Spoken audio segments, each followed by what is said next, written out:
Okay friends, hello and welcome. आज के इस वीडियो में हम लोग न्यूटन्स लॉज ऑफ मोशन को क्विकली रिवाइज करेंगे, उसके थ्योरी को। ये क्विक थ्योरी रिवीजन जो सीरीज है, ये काम कैसे करता है अगर डिटेल में जानना है तो इंट्रोडक्शन वीडियो का लिंक आई बटन में मिल जाएगा, वहां जाकर के देख सकते हो। अगर ब्रीफ में बताया जाए तो इसमें हम लोग किसी भी चैप्टर का थ्योरी, कॉन्सेप्ट, उसका फॉर्मूलाज, इन सबको देखने का कोशिश करते हैं, क्विकली उन सबको रिवाइज करने का कोशिश करते हैं। अब चैप्टर का रिवीजन जो है वो केवल क्विक थ्योरी रिवीजन से नहीं खत्म होगा, इसके साथ साथ अपने को क्वेश्चन प्रैक्टिस करने के लिए quick revision through questions YouTube का ही सीरीज है, उसका भी लिंक अपने को आई बटन में ही मिल जाएगा। वहां पर जाकर के जब इस चैप्टर से रिलेटेड हम लोग उसका क्वेश्चन करेंगे, तब जाकर के चैप्टर का पूरा कंप्लीट रिवीजन हो पाएगा। ठीक है, तो अब न्यूटन साहब के लॉज ऑफ मोशन में अपने पास 3 लॉ होता था। ठीक है, 3 लॉ में अपने पास एक सबसे फर्स्ट लॉ ऑफ मोशन, ये हम लोग पढ़े हुए भी हैं, पहले से थोड़ा बहुत जानते हैं, बट यहाँ पर उसको डिटेल में सीखना है। तो first law of motion Newton साहब का चलन का पहला सिद्धांत, ठीक है, हिंदी में। तो ये क्या बोलता है? ये बोलता है कि कोई भी बॉडी जो चल रहा है वो चलते रहना चाहेगा, कोई भी बॉडी जो रुका हुआ है वो रुके रहना चाहेगा। ठीक है, जैसे ये तो हम लोग डे टू डे लाइफ में एक्सपीरियंस भी करते हैं। अगर गाड़ी में चल रहा है और एक बैग से ब्रेक लग जाए तो हमारा जो ऊपर वाला टॉर्सो बोलते हैं जिसको, वो आगे जाने का कोशिश करता है। ठीक है, तो चलता हुआ था और उसको तुरंत मेरा शरीर रुक नहीं पाता, तो वो चलते रहता है। रुका हुआ कोई चीज रुका रहने का कोशिश करता है, जैसे बस तुरंत से अगर एक्सेलरेट करा और हम खड़ा है तो पीछे जाने का टेंडेंसी होता है हमारा। ठीक है, तो यही पहला नियम है न्यूटन साहब को, फर्स्ट लॉ यही है कि from N inertial frame of reference, ये लॉ बेसिकली जो है ना, ये इनर्शियल फ्रेम ऑफ रेफरेंस क्या होता है उसका डेफिनेशन है कि इनर्शियल फ्रेम ऑफ रेफरेंस क्या है। तो एक इनर्शियल फ्रेम ऑफ रेफरेंस के पर्सपेक्टिव से ये इनर्शियल फ्रेम ऑफ रेफरेंस हमको देखना है बाद में। ठीक है, एक object will continue to maintain its state of rest और of uniform motion. State of rest हम लोग जानते हैं कि रेस्ट क्या होता है, और एक यूनिफॉर्म मोशन हम लोग बाद में देखेंगे कि यूनिफॉर्म मोशन क्या होता है।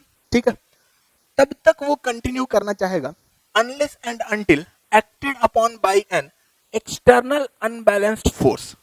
फोर्स क्या होता है वो भी हम लोग बाद में देखेंगे। ऐसे हम लोग थोड़ा बहुत लॉजिकली जानते हैं कि फोर्स क्या होता है, ठीक है, बट उसके बारे में डिटेल एनालिसिस हम लोग बाद में करते हैं। तो जब तक कोई एक्सटर्नल अनबैलेंस्ड फोर्स, एक्सटर्नल मतलब बाहर से कोई फोर्स, ठीक है, जैसे कोई बॉल आ रहा है, जब तक हम उसको बाहर से फोर्स नहीं लगाएंगे तब तक हम उसके मोशन के डायरेक्शन को नहीं बदल सकते, उसी डायरेक्शन में चलता रहेगा। फ्रिक्शन लगता है तभी ना वो जाकर के धीरे धीरे कोई भी सामान जाकर के रुक जाता है। ठीक है, तो अगर कोई चीज रुक रहा है, वैसे ये चीज न्यूटन साहब के पहले भी ये चीज पता था कि कोई चीज जाकर के रुकता है, बट लोगों को फ्रिक्शन के बारे में आइडिया नहीं था। लोग सोचता था कि रुकता, अगर ये बॉडी जाकर के रुक रहा है तो उसका नेचुरल टेंडेंसी है कि थोड़ी देर में वो जाकर के रुक जाएगा। ठीक है, और अगर उसको चलाते रहना तब हमको फोर्स देना पड़ेगा। पहले के जमाने में न्यूटन साहब से पहले ये कॉन्सेप्ट था कि अगर बॉडी के स्टेट को मेंटेन रखना है तो फोर्स देना पड़ेगा। ठीक है, चलाते हुए में फोर्स देना पड़ेगा, बाकी नहीं तो ऐसे वो बॉडी जाकर के रुक जाएगा। लेकिन न्यूटन साहब आकर के उसमें रिवॉल्यूशनरी चेंज किए और आकर के बोले कि नहीं, यहाँ पे भी फोर्स लग रहा है और वो फोर्स हमको दिख नहीं रहा है, हमको समझ में नहीं आ रहा, लेकिन फोर्स लग रहा है तभी वो बॉडी रुक रहा है। ठीक है, इस लॉ को हम लोग लॉ ऑफ इनर्शिया भी बोलते हैं। ये लॉ ऑफ इनर्शिया, इनर्शिया क्या होता है इसको भी हम लोग बाद में देखेंगे। और ये जो लॉ ऑफ इनर्शिया है ये ऐसे बॉडीज के साथ डील करता है जो बॉडीज ट्रांसलेशनल इक्विलिब्रियम में हो। ये ट्रांसलेशनल इक्विलिब्रियम क्या है ये भी हम लोग बाद में देखते हैं कि ट्रांसलेशनल इक्विलिब्रियम क्या है। इसमें कुछ पॉइंट्स अपने को देखना है। इनर्शियल फ्रेम ऑफ रेफरेंस क्या है, जिसका डेफिनेशन ये लॉ सेट करता है कि अगर इनर्शियल फ्रेम ऑफ रेफरेंस से देखेंगे तो बॉडी का स्टेट तब तक चेंज नहीं होगा जब तक उस पर कोई एक्सटर्नल अनबैलेंस्ड फोर्स नहीं लग जाए। ठीक है, ये उसके डेफिनेशन को बता रहा है, सिंपली वो उसका डेफिनेशन इनर्शियल फ्रेम का। यूनिफॉर्म मोशन क्या होता है, फोर्स क्या है, इनर्शिया क्या है, और ट्रांसलेशनल इक्विलिब्रियम क्या है। ठीक है, तो सबसे पहले हम लोग इनर्शियल फ्रेम को देखते हैं। इनर्शियल और non inertial frames of reference जो है ये क्या होता है। तो इनर्शियल फ्रेम ऑफ रेफरेंस एक ऐसा फ्रेम है जिसमें न्यूटन साहब का पहला लॉ वैलिड है। ठीक है, इसका एग्जैक्ट डेफिनेशन जानने का अभी जरूरत नहीं है, इसमें बहुत सारा बाद में इसमें बहुत सारा एडिट्स भी हुआ, बहुत सारे साइंटिस्ट लोगों ने इस इनर्शियल फ्रेम ऑफ रेफरेंस की डेफिनेशन को एडिट भी किया और एक्चुअली में जो न्यूटन साहब डेफिनेशन दिए थे उसको गलत प्रूव किया गया बाद में। ठीक है, बट अभी उतना डिटेल में जानने की जरूरत नहीं है। इनर्शियल फ्रेम ऑफ रेफरेंस जो है अपने पास एक ऐसा फ्रेम है जिसमें न्यूटन साहब का पहला नियम वैलिड है। मतलब जब तक कोई एक्सटर्नल अनबैलेंस्ड फोर्स नहीं लगाएंगे तब तक बॉडी जो है वो उसका टेंडेंसी नहीं होगा मोशन का, वो मोशन नहीं करेगा, या फिर अगर मोशन कर रहा है तो उसका रुकने का या मोशन के डायरेक्शन को चेंज करने का कोई टेंडेंसी नहीं होगा। ठीक है, अर्थ को हम लोग inertial frame of reference assume करते हैं। एक्चुअली में अर्थ इनर्शियल फ्रेम ऑफ रेफरेंस नहीं है, बट चूंकि हम लोग जो सारा कहानी हम लोग देख रहे हैं अपने अर्थ के फ्रेम से देख रहे हैं, तो अर्थ को हम लोग मान लेते हैं कि ये क्या है, इनर्शियल फ्रेम ऑफ रेफरेंस है। ठीक है, एज्यूम किया जा रहा है, ये हमेशा ध्यान में रखना है, अर्थ है नहीं इनर्शियल फ्रेम। जैसे इनर्शियल नॉन इनर्शियल फ्रेम क्या हो गया, जैसे सिंपली बताते हैं, अगर अर्थ इनर्शियल फ्रेम है, सिंपली बताते हैं नॉन इनर्शियल फ्रेम क्या है। जैसे मान लो कि हम लोग बस में बैठे हुए हैं, ठीक है, इसमें यहाँ पे यही एग्जांपल लिखा, बस में बैठे हुए और बस चलना शुरू किया, तो बगल का पेड़, नीचे में कोई आदमी खड़ा है, वो सब कुछ चलना शुरू कर दिया।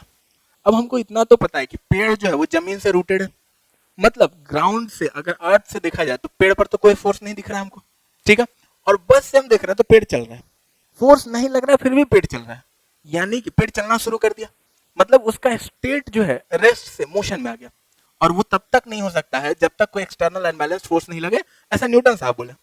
तो मतलब क्या है, मतलब न्यूटन साहब जो बोले थे कि मेरा इनर्शियल फ्रेम ऑफ रेफरेंस में ही मेरा ये जो डेफिनेशन है वैलिड है, मतलब वो जो बस का फ्रेम है वो इनर्शियल है क्या, वो इनर्शियल फ्रेम नहीं है, वो कैसा फ्रेम है, नॉन इनर्शियल फ्रेम है। ऐसा बहुत सारा नॉन इनर्शियल फ्रेम अपने को पढ़ना है, यहाँ पे भी पढ़ना है, रोटेशन में भी बहुत सारा non inertial frame of reference, circular motion में अपने को पढ़ना है कि बॉडी जब घूम रहा है तो non inertial frame of reference उसमें कैसा होता है। ठीक है, तो इनर्शियल और non inertial frame of reference समझ में आ गया। इनर्शियल फ्रेम ऑफ रेफरेंस ऐसा फ्रेम जिसमें न्यूटन साहब का लॉ वैलिड है। ठीक है, न्यूटन साहब का यही पचड़ा फंस गया कि वो बोले कि मेरा लॉ इनर्शियल फ्रेम में वैलिड है, इनर्शियल फ्रेम में क्या, जिसमें मेरा लॉ वैलिड है। ठीक है, एग्जैक्ट डेफिनेशन वो नहीं दे पाए इनर्शियल फ्रेम ऑफ रेफरेंस का। ठीक है, उनके दिमाग में कुछ था बट शायद वो बता नहीं पाए। और non inertial frame of reference क्या होता है कि ऐसा फ्रेम जिसमें वो लॉ वैलिड नहीं है। ठीक है, अब अपने पास यूनिफॉर्म मोशन क्या होता है, जैसे हम लोग पढ़े ना स्टेट ऑफ रेस्ट, रेस्ट तो समझ में आ रहा है, रुका हुआ। यूनिफॉर्म मोशन क्या होगा, तो यूनिफॉर्म मोशन ऐसा मोशन जिसमें पार्टिकल का जो वेलोसिटी है, वेलोसिटी मतलब स्पीड विथ डायरेक्शन। ठीक है, पार्टिकल का जो वेलोसिटी है वो यूनिफॉर्म या कांस्टेंट रहे, मतलब कांस्टेंट वेलोसिटी से अगर पार्टिकल चल रहा है तो वैसे मोशन को हम लोग क्या बोलेंगे कि वैसा मोशन क्या है, यूनिफॉर्म मोशन है, एक गिवन फ्रेम ऑफ रेफरेंस है। किसी भी गिवन फ्रेम ऑफ रेफरेंस से अगर कोई पार्टिकल यूनिफॉर्म वेलोसिटी से चल रहा है तो हम लोग बोलेंगे, कांस्टेंट वेलोसिटी से अगर चल रहा है तो बोलेंगे कि हाँ इस फ्रेम के रेस्पेक्ट में ये पार्टिकल जो है कैसा है, यूनिफॉर्म मोशन में है। ठीक है, इसके बाद अपने पास क्या था, force, when acted by an external मतलब बाहर से, अनबैलेंस्ड मतलब जिसको बैलेंस नहीं किया जा रहा है। ठीक है, और फोर्स, फोर्स क्या होता है, तो फोर्स को हम लोग ऐसा समझते हैं, जनरल भाषा में तो हम लोग फोर्स को ऐसा समझते हैं कि किसी को धक्का देना या खींचना, पुश और पुल से हम लोग फोर्स को समझते हैं। ठीक है, फोर्स को हम लोग इंट्यूटिवली समझते हैं कि फोर्स जो है वो क्या है, एक पुश है या पुल है, इंट्यूटिवली। ठीक है, बट फिजिक्स में जो फोर्स है वो एक ऐसा इंटरेक्शन है जिसको अगर अपोज नहीं किया जाए तब वो मोशन प्रोड्यूस कर देगा किसी भी ऑब्जेक्ट में। कहानी समझ में आ रहा, जैसे एक ऐसा इंटरेक्शन, मतलब मान लो कि तुम खड़ा हो, ठीक है, तुमको इधर से कोई दोस्त धक्का दे रहा है, अगर तुम अपने आप से या किसी चीज से रोक करके, या इधर से कोई फ्रेंड अगर तुमको रोके नहीं तो तुमको मोशन मिल जाएगा, गिर भी सकते हो बद से। ठीक है, तो फोर्स ऐसा ही एक इंटरेक्शन है जिसको जब तक अपोज नहीं किया जाए, जैसे मम्मी बेलन चला के मारी, जब तक अपोज नहीं किया जाए तब तक मोशन होगा, नाक मुंह पिचक जाएगा। ठीक है, तो फोर्स वही कहानी होता है। अब ऑरिजिन के बेसिस पर फोर्स को 4 मेजर कैटेगरीज में डिवाइड किया गया, मतलब फोर्स कहां से ओरिजिनेट हुआ है, क्या उसका नेचर है, कैसा उसका ओरिजिन है, उस पर फोर्स को 4 कैटेगरीज में डिवाइड किया गया। हालांकि आजकल सिंगल यूनिफाइड थ्योरी पर काम चल रहा है, मतलब एक ही फोर्स को एक्सप्लेन करने के लिए केवल एक ही अपना पूरा का पूरा एक ही थ्योरी रहे जिससे कि हर एक फोर्स एक्सप्लेन हो जाए, उस पर अभी काम चल रहा है। ठीक है, बट अभी तक जो अपने को पता है वो फोर्स 4 कैटेगरीज में डिवाइड हुआ है, gravitational force, electromagnetic force, nuclear force और वीक फोर्सेस। ठीक है, ये 4 कैटेगरी है फोर्स का, चारों का हम लोग थोड़ा थोड़ा देखते हैं। ग्रेविटेशनल, इलेक्ट्रोमैग्नेटिक, इन सब के बारे में तो अपने को डिटेल में भी पढ़ना है। ग्रेविटेशन के बारे में तो अपने को 11th क्लास में पढ़ना है, इलेक्ट्रोमैग्नेटिक के बारे में अपने को 12th क्लास में ज्यादा डिटेल में पढ़ना है। हालांकि थोड़ा बहुत पढ़ के आए होगे तुम लोग, इलेक्ट्रोस्टैटिक फोर्स, ग्रेविटेशनल फोर्स हल्का फुल्का जानते होगे, बट हम लोग यहाँ पर भी हल्का फुल्का उसको ब्रश अप कर लेते हैं। ग्रेविटेशनल फोर्स क्या होता है, ये जो ग्रेविटेशनल फोर्स है ये जैसे दो मासेस है, दो मासेस अपना एक फील्ड प्रोड्यूस करता है। ठीक है, ग्रेविटेशनल फील्ड जिसको बोलते हैं, और एक मास अपना ग्रेविटेशनल फील्ड प्रोड्यूस किया, उसमें अगर दूसरे मास का ग्रेविटेशनल फील्ड आएगा, मतलब दूसरा मास आएगा, तो दोनों में एक इंटरेक्शन फोर्स लगना शुरू होगा जिसको हम लोग बोलते हैं ग्रेविटेशनल फोर्स। दो मास के बीच में हमेशा लगता है, जैसे मेरे और तुम्हारे बीच में भी लग रहा है, तुम्हारे और तुम्हारे जो सिस्टम है मोबाइल कंप्यूटर उसके बीच में भी लग रहा है, ग्रेविटेशनल फोर्स हमेशा लगता है। अब बोलोगे सर दिखता क्यों नहीं है, तो दिखता क्यों नहीं है वो आगे चल के बताते हैं। ठीक है, कि हमेशा फील क्यों नहीं होता, ऐसा क्यों नहीं होता है कि क्लास में तुम बैठे हुए हम है तो खींचे हुए मेरी तरफ चले आए, ठीक है, वैसा होता है कुछ फोर्सेज में, वैसा भी होता है कि आदमी एक दूसरे की तरफ खींचा चला जाता है, ठीक है, बेटा अभी से उसे फोर्स नहीं लगाना, ठीक है। तो ये दो मासेस के चलते लगता है ग्रेविटेशनल फोर्स, ठीक है। और अगर दोनों मास का डायमेंशन बहुत छोटा है उनके डिस्टेंस के कंपैरिजन में, तो ग्रेविटेशनल फोर्स को हम लोग मैथमेटिकली ऐसा लिख सकते हैं, ये फोर्स हमेशा अट्रैक्टिव इन नेचर होगा, मतलब एक दूसरे मास को ये अट्रैक्ट करेगा हमेशा। रिपल्सिव नेचर का अभी तक समझ में नहीं आया है कि रिपल्सिव नेचर का भी ग्रेविटेशनल फोर्स होता है, हो सकता है आगे साइंस का डेवलपमेंट हो, क्या पता क्या निकल के आ जाए, ठीक है। तो ऐसा अभी तक नहीं पता चला कि ग्रेविटेशनल फोर्स का नेचर क्या होता है।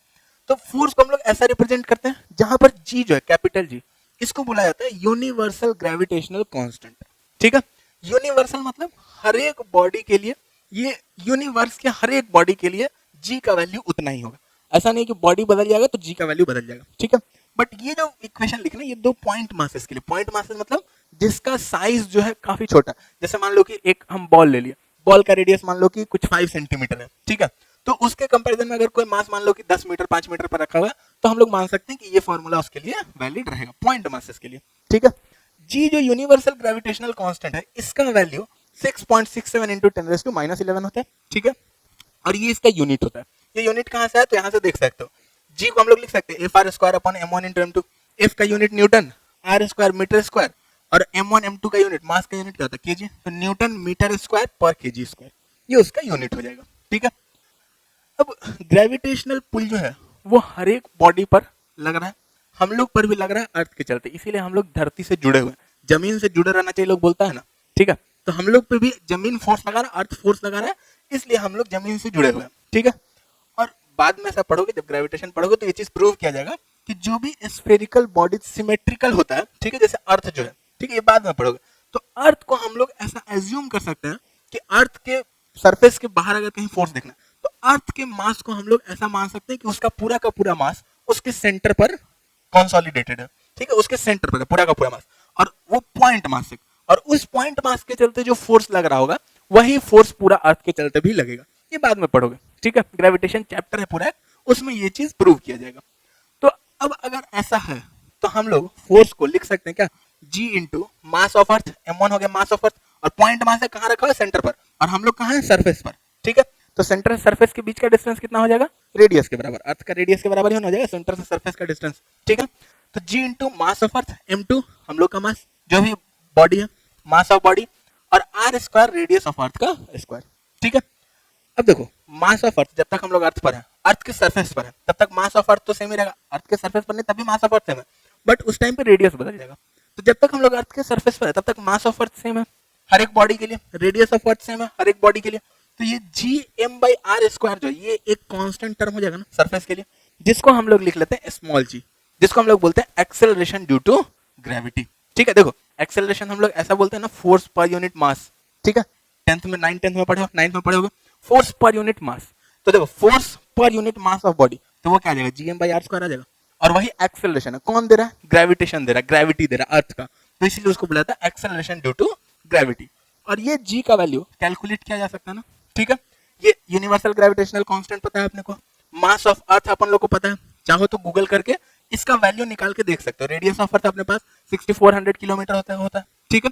तो उन सब का वैल्यू जब हम रखेंगे तो जी का वैल्यू लगभग 9.8 मीटर पर सेकंड स्क्वायर आता है, जिसको हम लोग बोलते हैं एक्सेलरेशन ड्यू टू ग्रेविटी, ठीक है। तो ये ग्रेविटेशनल फोर्स हो गया।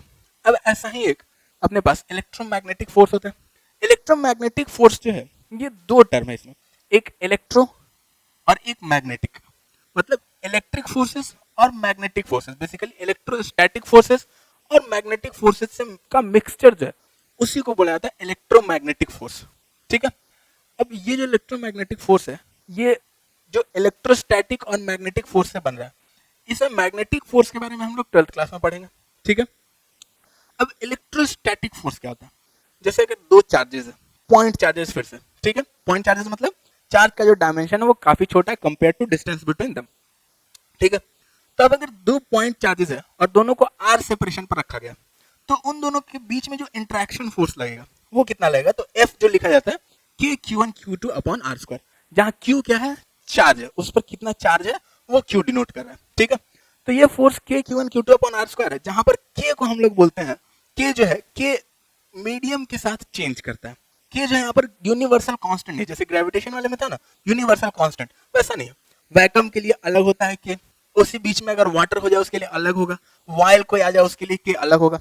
तो कैसे मीडियम में दोनों चार्ज रखा है उसके लिए अलग अलग के होता है, बट एयर के लिए या वैक्यूम के लिए लगभग लगभग के सेम होता है, और उसका वैल्यू 9 इंटू 10⁻⁹ होता है। ठीक है, ऐसा यूनिट्स में, ऐसा यूनिट फिर से निकालना है।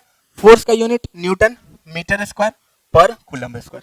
ठीक है, चार्ज का यूनिट कूलम होता है ना, पता है ना। ठीक है, तो न्यूटन मीटर स्क्वायर पर कूलम स्क्वायर, तो ये के का वैल्यू हो जाएगा, बट के ध्यान रखना मीडियम के साथ साथ बदल रहा है, के कांस्टेंट नहीं है। ठीक है, अब इलेक्ट्रोस्टैटिक फोर्स जो है, जैसे ग्रेविटेशनल फोर्स हमको पता है केवल अट्रैक्टिव होता है, बट इलेक्ट्रोस्टैटिक फोर्स हमको पता है ना, लाइक चार्जेस जो होता है वो एक दूसरे को रिपेल करता है, अनलाइक चार्जेस एक दूसरे को अट्रैक्ट करता है। ठीक है, तो इलेक्ट्रोस्टैटिक फोर्स जो है वो अट्रैक्टिव या रिपल्सिव हो सकता है depending on nature of charges. ठीक है, और इलेक्ट्रोस्टैटिक और ग्रेविटेशनल फोर्सेस जो है ये वेरी लॉन्ग रेंज फोर्स होता है, मतलब बहुत दूर तक भी एक्ट करता है। जैसे सूरज जो है वो धरती पर फोर्स लगा रहा है, सूरज जो है इनफैक्ट नेपच्यून तक फोर्स लगा रहा है, बहुत दूर तक फोर्स लगा रहा है। ठीक है, फोर्स बहुत दूर तक भी लगा सकता है ये लोग, ग्रेविटेशनल और इलेक्ट्रोस्टैटिक दोनों ही। ठीक है, लॉन्ग रेंज फोर्स बोला जाता है इसको। और इलेक्ट्रोस्टैटिक नहीं, बेसिकली इलेक्ट्रोमैग्नेटिक पूरा का पूरा, बट चूंकि हम लोग यहाँ इलेक्ट्रोस्टैटिक देख रहे हैं इसलिए इलेक्ट्रोस्टैटिक बताया, बट इलेक्ट्रोमैग्नेटिक और ग्रेविटेशनल दोनों ही लॉन्ग रेंज फोर्सेस होता है, लंबी दूरी तक लगता है, इफेक्ट दिखते रहता है। ठीक है, अब अगर इलेक्ट्रोमैग्नेटिक और ग्रेविटेशनल फोर्स के कंपैरिजन का बात किया जाए तो एक क्वेश्चन है तुम्हारे सामने कि ratio of electrostatic to gravitational force निकालना, दो प्रोटॉन्स के बीच में, प्रोटॉन न्यूट्रॉन जानते हो ना, न्यूक्लियस का एंटिटी होता है। ठीक है, तो दो प्रोटॉन्स के बीच में, प्रोटॉन पे पॉजिटिव चार्ज होता है, चार्ज का वैल्यू दे दिया, मास ऑफ प्रोटॉन दे दिया, और दोनों वैक्यूम में रखा हुआ, तो के का वैल्यू हम लोग पीछे से लिख सकते हैं, सब कुछ नोट करते हुए चलना। ठीक है, के का वैल्यू हम लोग को पता है, जी का वैल्यू हम लोग को पता है। तो अगर ऐसा है, मास दिया है, चार्ज दिया है, के का वैल्यू पता है, जी का वैल्यू पता है, और डिस्टेंस अपने पास 1 मीटर नहीं दिया, तो जो फोर्स लग रहा है वो फोर्स कितना लग रहा है, उसका रेशियो जो है वो क्या है वो अपने को बताना है। ठीक है, पॉज करो, कोशिश करो, देखो क्या रहा है। चलो देखो, इसका आंसर जो आएगा अपने पास वो कुछ इतना आएगा। ठीक है, इसमें अपने पास देखो ये जो फोर्स है दोनों का न्यूटन न्यूटन में ही आएगा, तो न्यूटन न्यूटन से कर देगा, आंसर जो होगा वो यूनिटलेस होगा।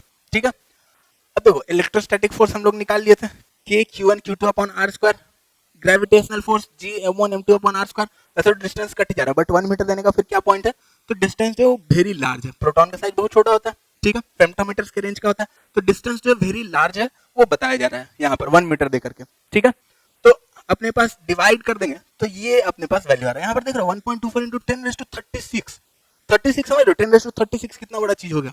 ठीक है, 10⁻36 उतना टाइम्स फोर्स है, समझो। तो अब अगर इतना टाइम्स फोर्स है, यानी कि इलेक्ट्रोस्टैटिक फोर्स जो है जनरली ग्रेविटेशनल फोर्स से काफी बड़ा होता है। ठीक है, इलेक्ट्रोस्टैटिक फोर्स जो है वो ग्रेविटेशनल फोर्स से, इलेक्ट्रोमैग्नेटिक इनफैक्ट, काफी बड़ा होता है। ठीक है, और ग्रेविटेशनल फोर्स जो है वो सिग्निफिकेंट तभी दिखेगा, जैसे अपन लोग जी का वैल्यू देखे थे ना, जैसे दो आदमी के बीच में फोर्स निकाल के देखो ना, मान लो कि दो आदमी है, 50-50 किलो का है। ठीक है, 10 मीटर की दूरी पर, पॉइंट मास मान सकते हैं हम लोग। ठीक है, आदमी का डायमेंशन काफी छोटा हो गया उसके कंपैरिजन में, 10 मीटर या 20 मीटर की दूरी पर है, तो उसके बीच में कितना फोर्स लग रहा है वो हम लोग निकाल सकते हैं, और वो फोर्स देखोगे कि काफी छोटा आएगा, 10⁻⁻14 -15 इस रेंज में आ जाएगा। ठीक है, तो अगर इस रेंज में फोर्स है ग्रेविटेशनल तो फील ही नहीं होगा ना, इसीलिए मेरे और तुम्हारे बीच में फोर्स फील नहीं हो रहा, तुम्हारे और तुम्हारे मोबाइल या लैपटॉप के बीच में फोर्स फील नहीं हो रहा। ठीक है, यही कारण है। ठीक है, तो ग्रेविटेशनल फोर्स के सिग्निफिकेंट होने के लिए एक बॉडी का बहुत मैसिव होना जरूरी है, बहुत ज्यादा मास होगा तभी फील होगा। जैसे धरती मैया बहुत ज्यादा मास है तभी ना फील हो रहा है ग्रेविटेशनल फोर्स, हम लोग को फील तो होता है ना पैर पर खड़ा रहता है तो धरती के चलते ग्रेविटेशनल फोर्स फील होने के लिए धरती का बहुत बड़ा होना जरूरी है, तो एक मास बहुत बड़ा होगा तभी ग्रेविटेशनल फोर्स फील होगा। हालांकि इलेक्ट्रोमैग्नेटिक फोर्स के बारे में ऐसा कोई जरूरी नहीं है, ये छोटे में भी फील होता है, इसका मैग्नीट्यूड ग्रेविटेशनल से काफी बड़ा होता है। ठीक है, अब अपने पास एक आता है न्यूक्लियर फोर्स। न्यूक्लियर फोर्स क्या होता है, जैसे सुने होगे ना, न्यूक्लियस में प्रोटॉन और न्यूट्रॉन रहता है, न्यूट्रॉन तो अपना चार्जलेस हो गया, तो मतलब न्यूक्लियस जो एक साथ बाइंडेड है तो उसमें प्रोटॉन से खाली जो एक दूसरे को रिपेल कर रहा है, और हम बताएं ग्रेविटेशनल फोर्स तो काफी कम है।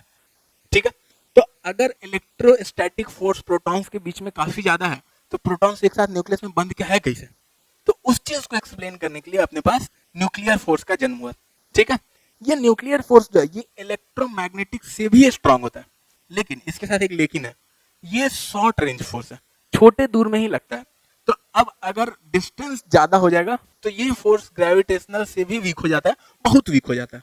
ये फोर्स बहुत लॉन्ग रेंज फोर्स नहीं है, शॉर्ट रेंज फोर्स है। मतलब क्या हो गया कि अगर न्यूक्लियर रेंज में है, न्यूक्लियर रेंज में मतलब न्यूक्लियस के अंदर, मतलब लगभग लगभग फेम्टोमीटर्स के सेपरेशन के ऑर्डर का है, अगर सेपरेशन जो है वो फेम्टोमीटर के ऑर्डर का, फेम्टोमीटर मतलब 10⁻⁻15 मीटर के ऑर्डर का, दो प्रोटॉन्स के बीच का सेपरेशन है, तब न्यूक्लियर फोर्स जो सिग्निफिकेंट है, और ये इलेक्ट्रोस्टैटिक फोर्स से भी बहुत बड़ा होता है।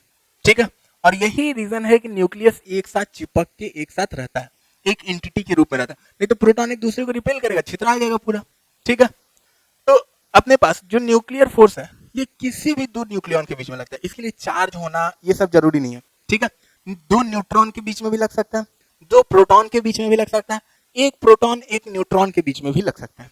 ठीक है, और अपने पास अगर न्यूक्लियर फोर्स जो है वो अगर डिस्टेंस 10⁻13 मीटर के रेंज का हो जाए, थोड़ा सा भी बढ़ जाए, ठीक है, 10⁻13 भी बहुत छोटा डिस्टेंस है, ऐसे दिखता नहीं है आंख से, इतना छोटा छोटा डिस्टेंस, अगर इस रेंज का हो जाए तो जो न्यूक्लियर फोर्स है वो even weaker then gravitational force, gravitational force से भी छोटा हो जाएगा, इसलिए इसको शॉर्ट रेंज फोर्स बुलाता है। ग्रेविटेशनल और इलेक्ट्रोमैग्नेटिक जो था ये दोनों लॉन्ग रेंज फोर्स है, बट न्यूक्लियर फोर्स जिसको स्ट्रॉन्ग न्यूक्लियर फोर्स भी बोला था, ये स्ट्रॉन्ग तभी तक है जब तक तुम इसकी रेंज में हो, इसके खोपचे में हो।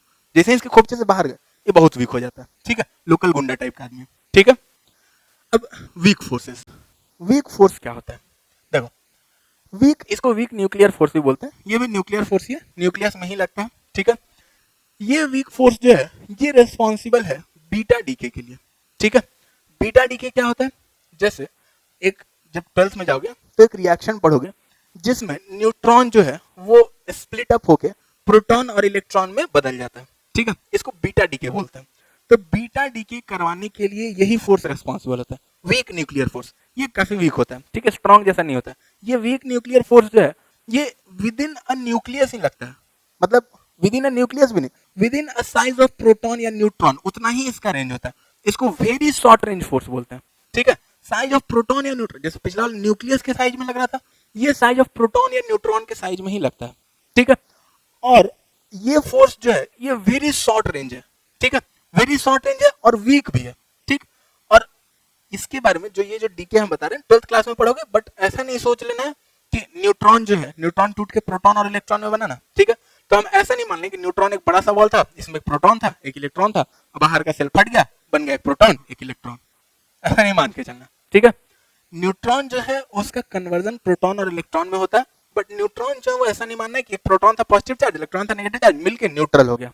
ठीक है, ऐसा नहीं है, बनता भले ही है बट ऐसा अपने को मान के नहीं चलना है कि ऐसा था। अभी तक इसका कोई प्रूफ नहीं, हालांकि इसका उल्टा का प्रूफ है।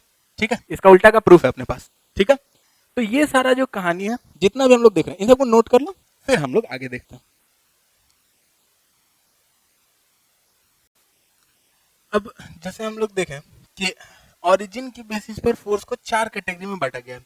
ठीक है, वैसे ही इंटरेक्शन बिटवीन बॉडीज, मतलब बॉडीज के बीच में कांटेक्ट हो रहा है कि नहीं हो रहा है, उसके बेसिस पर फोर्स को 2 कैटेगरी में बांटा गया।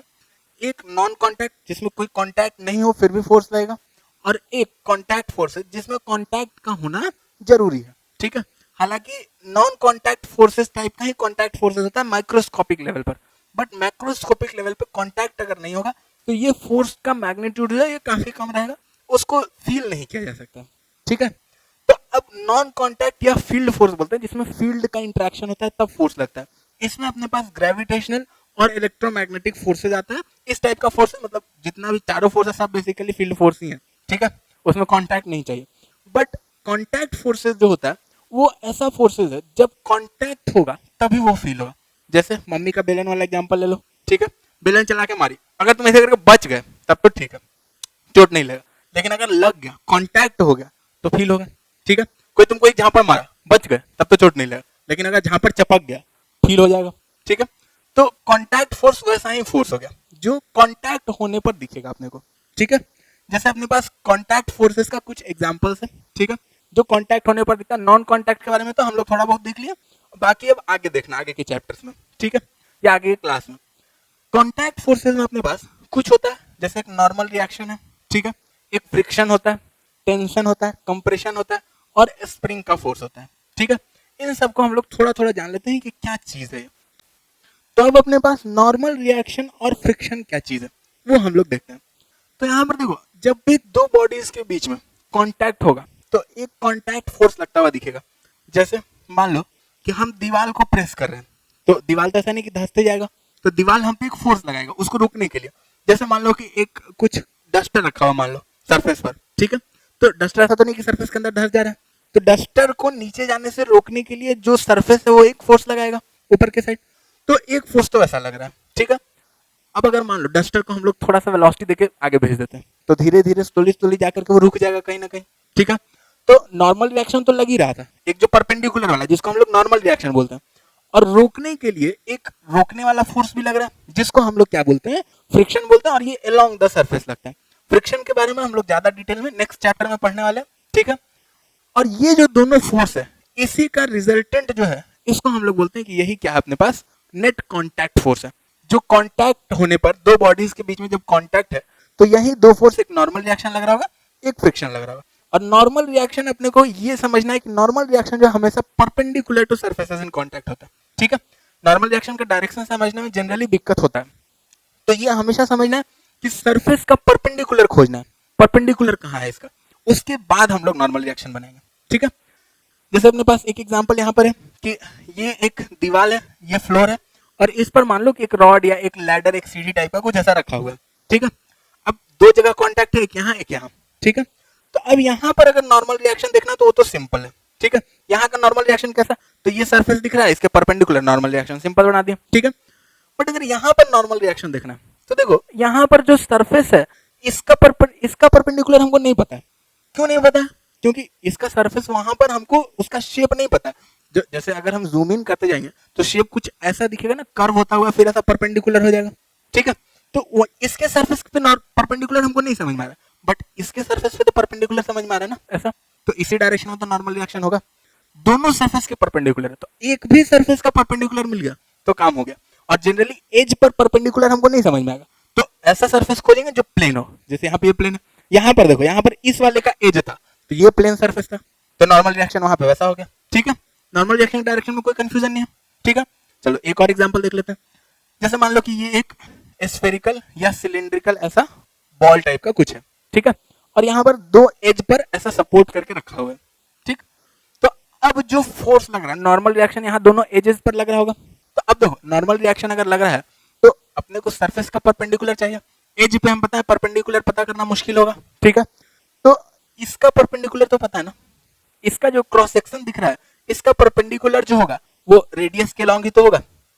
सर्कल का याद करो, परपेंडिकुलर जो सेंटर से पास करेगा रेडियस के लॉन्ग होगा, यानी कि अगर सेंटर यहाँ पर है तो अपने पास नॉर्मल रिएक्शन दोनों पर हम लोग बना सकते हैं। देखो तो इस पर नॉर्मल रिएक्शन इधर और इस पर नॉर्मल रिएक्शन इधर, दोनों का मैग्नीट्यूड क्या है उस पर हमको बात नहीं है, दोनों का मैग्नीट्यूड बराबर है कि बराबर नहीं है उस पर बाद में बात करेंगे।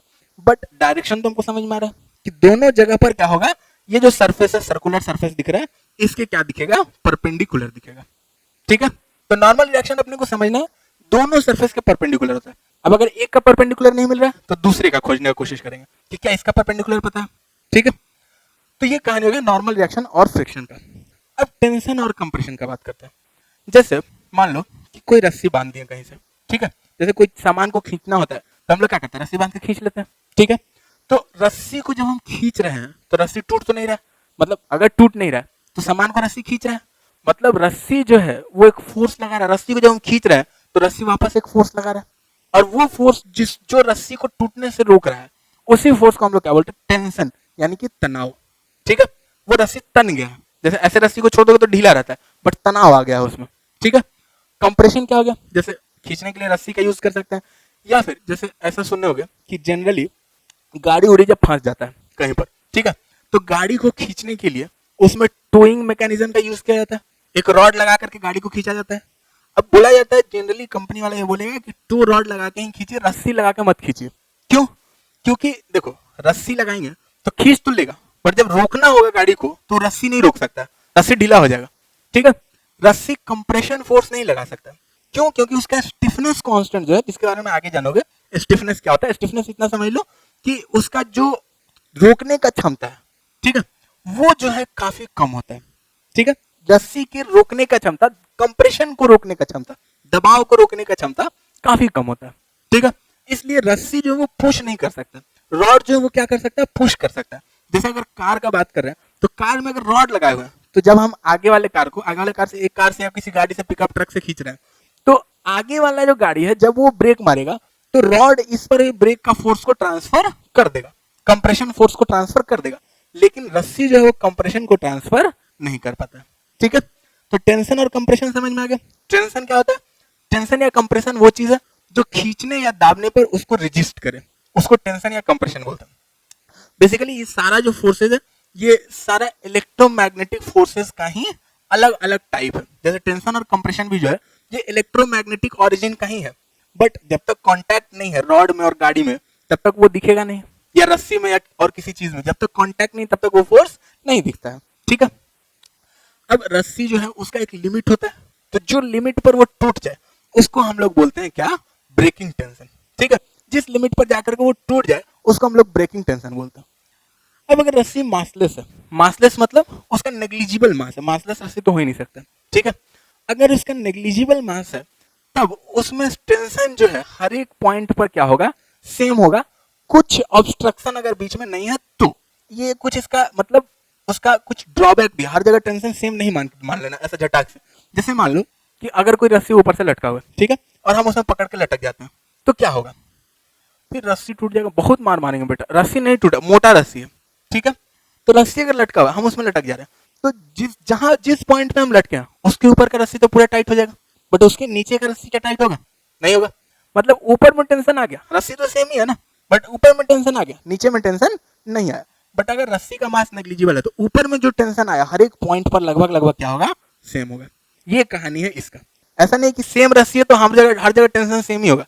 अगर कोई बीच में ऑब्स्ट्रक्शन आ गया, जैसे हम ऑब्स्ट्रक्शन है बीच में, ठीक है, तो उस केस में टेंशन अलग अलग भी हो सकता है, बट जनरली वैसा नहीं होता, ऑब्स्ट्रक्शन नहीं आता। बट इस चीज को दिमाग में रख के चलना है कि सेम स्ट्रिंग सेम टेंशन हर जगह कोई जरूरी नहीं है, ठीक है।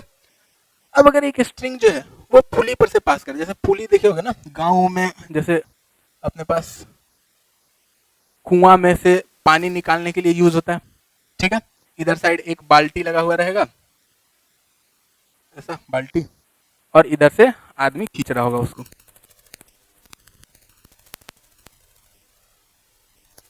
चार को हाथ बना देते हैं उसमें, ठीक है, आदमी खींच रहा है इसको कुआं पर, तो ये पुली हो गया। इस पर से ऐसा रस्सी ऐसा जा रहा है, पार करके इधर जा रहा है, ठीक है, और इसके मदद से हम लोग पानी खींचना थोड़ा आसान हो जाता है, ठीक है। अगर पुली लगा ले तो पानी खींचना थोड़ा आसान हो जाता है, किसी भी चीज को लिफ्ट करना पुली से थोड़ा आसान हो जाता है, ठीक है।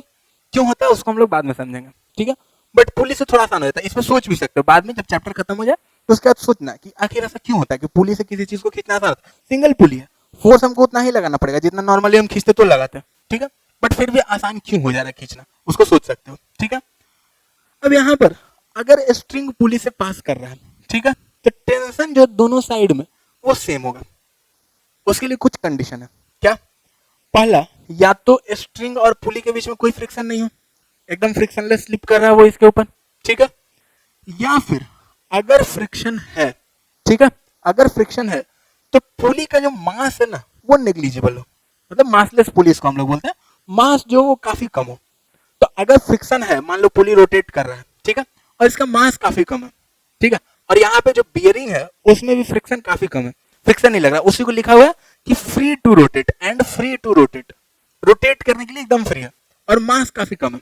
तो मास काफी कम है तो देखो दोनों साइड टेंशन सेम रहेगा, तो बोलोगे मास ज्यादा होगा तो क्या होगा सर, तो मास अगर ज्यादा होगा तो देखो अगर ज्यादा मास है तो इसको घुमाने के लिए अगर दोनों साइड सेम टेंशन रहेगा तो क्या घूमेगा, घुमाने के लिए टेंशन जिधर घुमा रहे, मान लो हम इधर से खींच रहे हैं तो ये मान लो इधर घूम रहा है अभी, ठीक है, तो इधर ऐसा घूम रहा है तो इधर साइड ज्यादा तेजी से रस्सी को खींच रहा होगा, ज्यादा फोर्स से, तेजी से नहीं ज्यादा फोर्स से, तो इधर का टेंशन बड़ा होना चाहिए इधर के टेंशन से। अगर मासिव है तो उसके बारे में हम लोग आगे के चैप्टर में डील करेंगे, रोटेशन में हम लोग मासिव पुली भी लेंगे, बट यहाँ पर हम लोग क्या मान के चलेंगे, जहां पर भी हम लोग देखेंगे वहां पे जनरली हम लोग मासलेस पुली मान के चलेंगे और फ्रिक्शनलेस मानेंगे। तो अगर ऐसा है इस चैप्टर में तो दोनों साइड में टेंशन क्या होगा, सेम होगा, रस्सी के दोनों साइड में टेंशन सेम होगा, यानी कि अगर यहाँ पर रस्सी जो है इस बकेट पर टेंशन टी लगा रहा है, अगर यहाँ पर रस्सी टेंशन टी लगा रहा है तो यहाँ पर आदमी पर भी रस्सी कितना टेंशन लगा रहा होगा, टी टेंशन लगा रहा होगा, इक्वल एंड सेम मैग्नीट्यूड का। ठीक है, सेम मैग्नीट्यूड का टेंशन टेंशन दोनों जगह पर रस्सी लगा रहा होगा। ठीक है, और आदमी को भी इसको वापस उसी टेंशन से खींचना होगा। ये न्यूटन साहब के तीसरे नियम में हम लोग जानेंगे। ठीक है, अब एक स्प्रिंग फोर्स होता है, स्प्रिंग जैसा देखे होगे तुम लोग, स्प्रिंग बहुत जगह में काम आता है। पेन में स्प्रिंग होता है, सबसे सिंपल। ठीक है, पेन में स्प्रिंग होता है, बाइक में, कार में, इन सब में स्प्रिंग होता है। ठीक है, साइकिल में अपना स्प्रिंग होता है जो शॉक एब्जॉर्ब करता है। ठीक है, साइकिल में स्प्रिंग होता है, बहुत जगह पर स्प्रिंग मिल जाएगा। वेइंग मशीन में स्प्रिंग होता है। ठीक है, तो स्प्रिंग जो है वो क्या होता है, जैसे जैसे जैसे पेन में भी देखोगे, जितना हम उसको कंप्रेस करेंगे उतना वो रोकने के लिए फोर्स लगाएगा। ठीक है, तो स्प्रिंग जो है वो फोर्स लगाता है जब हम उसको स्ट्रेच करें या कंप्रेस करें, तब रोकने के लिए। बहुत ज्यादा खींच देंगे तो जैसे पेन का स्प्रिंग भी एक लिमिट तक खींचाता है, उससे ज्यादा खींचोगे तो वापस अपने इस पोजीशन में नहीं जाना चाहता है। ठीक है, तो वो आगे का कहानी है कि लिमिट उसका क्या होता है, क्यों वो लिमिट आता है। ठीक है, वो आगे पढ़ोगे। तो अगर हम लोग मासलेस स्प्रिंग को स्ट्रेच या कंप्रेस करें उसके नेचुरल लेंथ से, नेचुरली वो कुछ लेंथ में रहना चाहेगा, अगर उससे उसको स्ट्रेच करें या कंप्रेस करें by an amount delta x, एक डेल्टा एक्स अमाउंट से, मतलब डेल्टा एक्स उसका कंप्रेशन या डेल्टा एक्स उसका इलोंगेशन। ठीक है, तो वो एक फोर्स एक्सर्ट करेगा अपने ओरिजिनल शेप को वापस पाने के लिए। जैसे अगर स्प्रिंग का नेचुरल लेंथ मान लो कि ये है, ये स्प्रिंग का नेचुरल लेंथ है। ठीक है, अब इसको हम लोग इलोंगेट कर दिए, मान लो ऐसा इलोंगेट कर दिया। ठीक है, नंबर ऑफ टर्म्स तो नहीं बढ़ेगा, यहाँ पे थोड़ा नंबर ऑफ टर्म्स बढ़ गया, बट अगर हम इसको इलोंगेट कर दिए तो ये एक ऐसा फोर्स लगाएगा अपने दोनों एंड पर, इक्वल फोर्स लगाएगा अगर मासलेस स्प्रिंग है तो। ठीक है, ताकि ये इलोंगेशन को रोक के रख सके, इलोंगेशन को रिजिस्ट करे। ठीक है, और वो फोर्स कितना लगाएगा, फोर्स जो है प्रोपोर्शनल टू इलोंगेशन होगा, जो डेल्टा एक्स इलोंगेशन के है। और यही प्रोपोर्शनलिटी कांस्टेंट जब हम हटाएंगे तो अपने को के आता है, के जो है जिसको हम लोग स्प्रिंग कांस्टेंट बोलते हैं, या स्प्रिंग का स्टिफनेस कांस्टेंट भी बोलते हैं, या फिर फोर्स कांस्टेंट ऑफ स्प्रिंग भी बोलते हैं। ठीक है, तो ये जो स्प्रिंग कांस्टेंट के इंटू डेल्टा एक्स इलोंगेशन, या के एक्स भी बोला जाता है कभी कभी इसको, ये दोनों साइड पर लगाएगा अपने इलोंगेशन को रोकने के लिए, या फिर अगर इसको कंप्रेस कर दिया है तो अपने कंप्रेशन को भी रेजिस्ट करने के लिए ये फोर्स लगेगा। अब कंप्रेस किया तो कंप्रेशन को रेजिस्ट करने के लिए बाहर के साइड फोर्स लगेगा। ठीक है, तो बाहर के साइड के डेल्टा एक्स इधर भी और के डेल्टा एक्स इधर भी। ठीक है, मतलब अगर यहां पर कोई ब्लॉक रखा हुआ है तो ब्लॉक को या मेरे हाथ को बाहर के साइड पुश करने का कोशिश करेगा, कितना फोर्स से, के डेल्टा एक्स से, जहां पर के क्या है, स्प्रिंग कांस्टेंट है जो एक खास स्प्रिंग के लिए फिक्स होता है।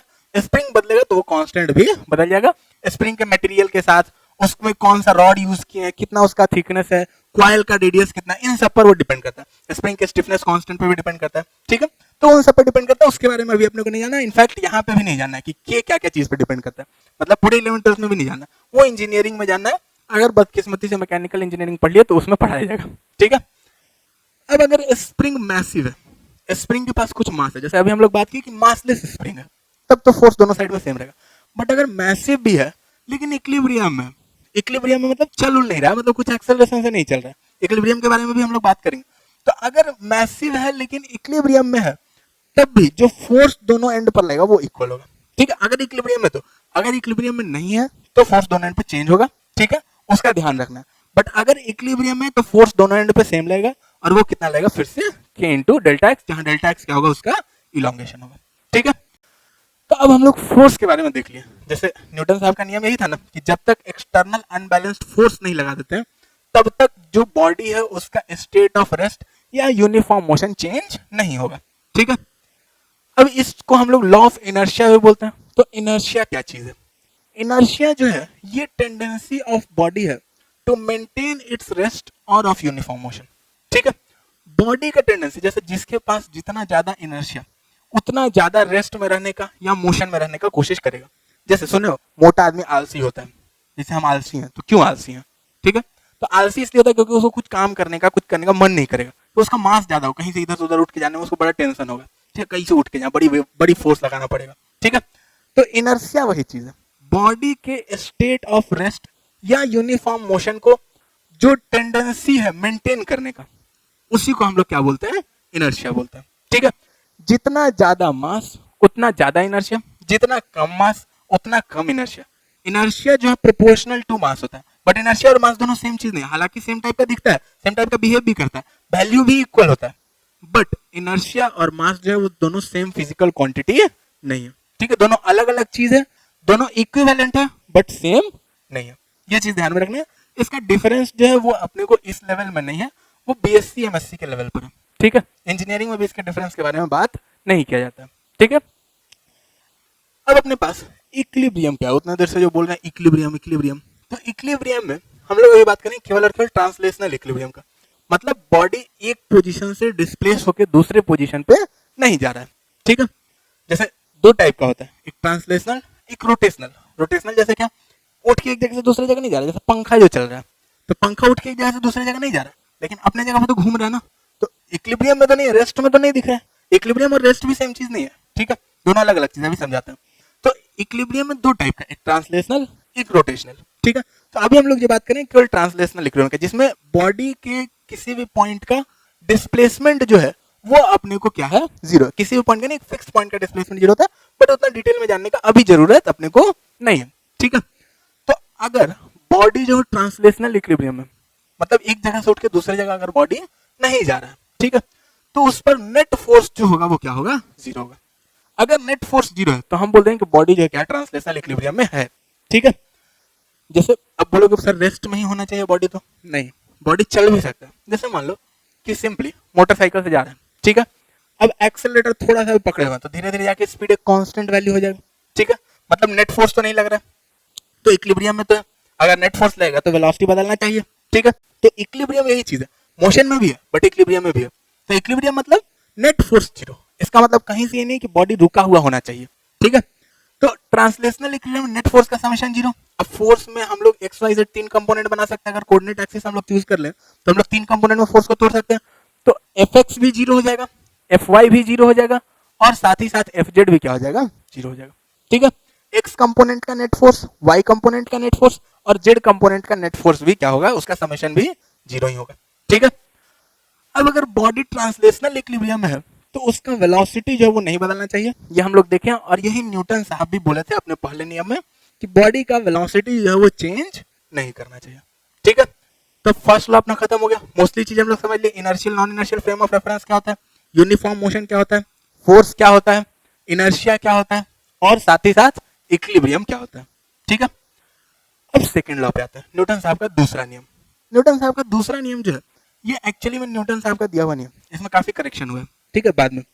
तो न्यूटन साहब जो अपना नियम दिया था वो कुछ अलग दिया था, वो बोले थे कि बॉडी जब चल रहा है तो उसका जो वेलोसिटी है, उसका जो रेट ऑफ चेंज है उसके प्रोपोर्शनल फोर्स होता है, ठीक है। बॉडी की वेलोसिटी नहीं, वो एक्चुअली में स्पीड बोले थे, force is proportional to rate of change of speed बोले थे, ठीक है। बट आज के जमाने में जो डेफिनेशन है वो ये है कि इनर्शियल फ्रेम ऑफ रेफरेंस से देखने पर, जब हम लोग इनर्शियल फ्रेम ऑफ रेफरेंस से देख रहे हैं, इनर्शियल फ्रेम ऑफ रेफरेंस का डेफिनेशन कौन दिया, फर्स्ट लॉ दिया है, ठीक है।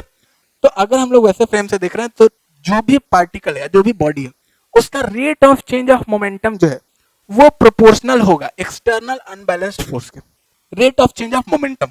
अब ये मोमेंटम क्या है सर, तो मोमेंटम जो है एक वेक्टर क्वांटिटी है, ठीक है, जिसका वैल्यू जो है m इंटू वी होता है, मास टाइम्स वेलोसिटी, ठीक है।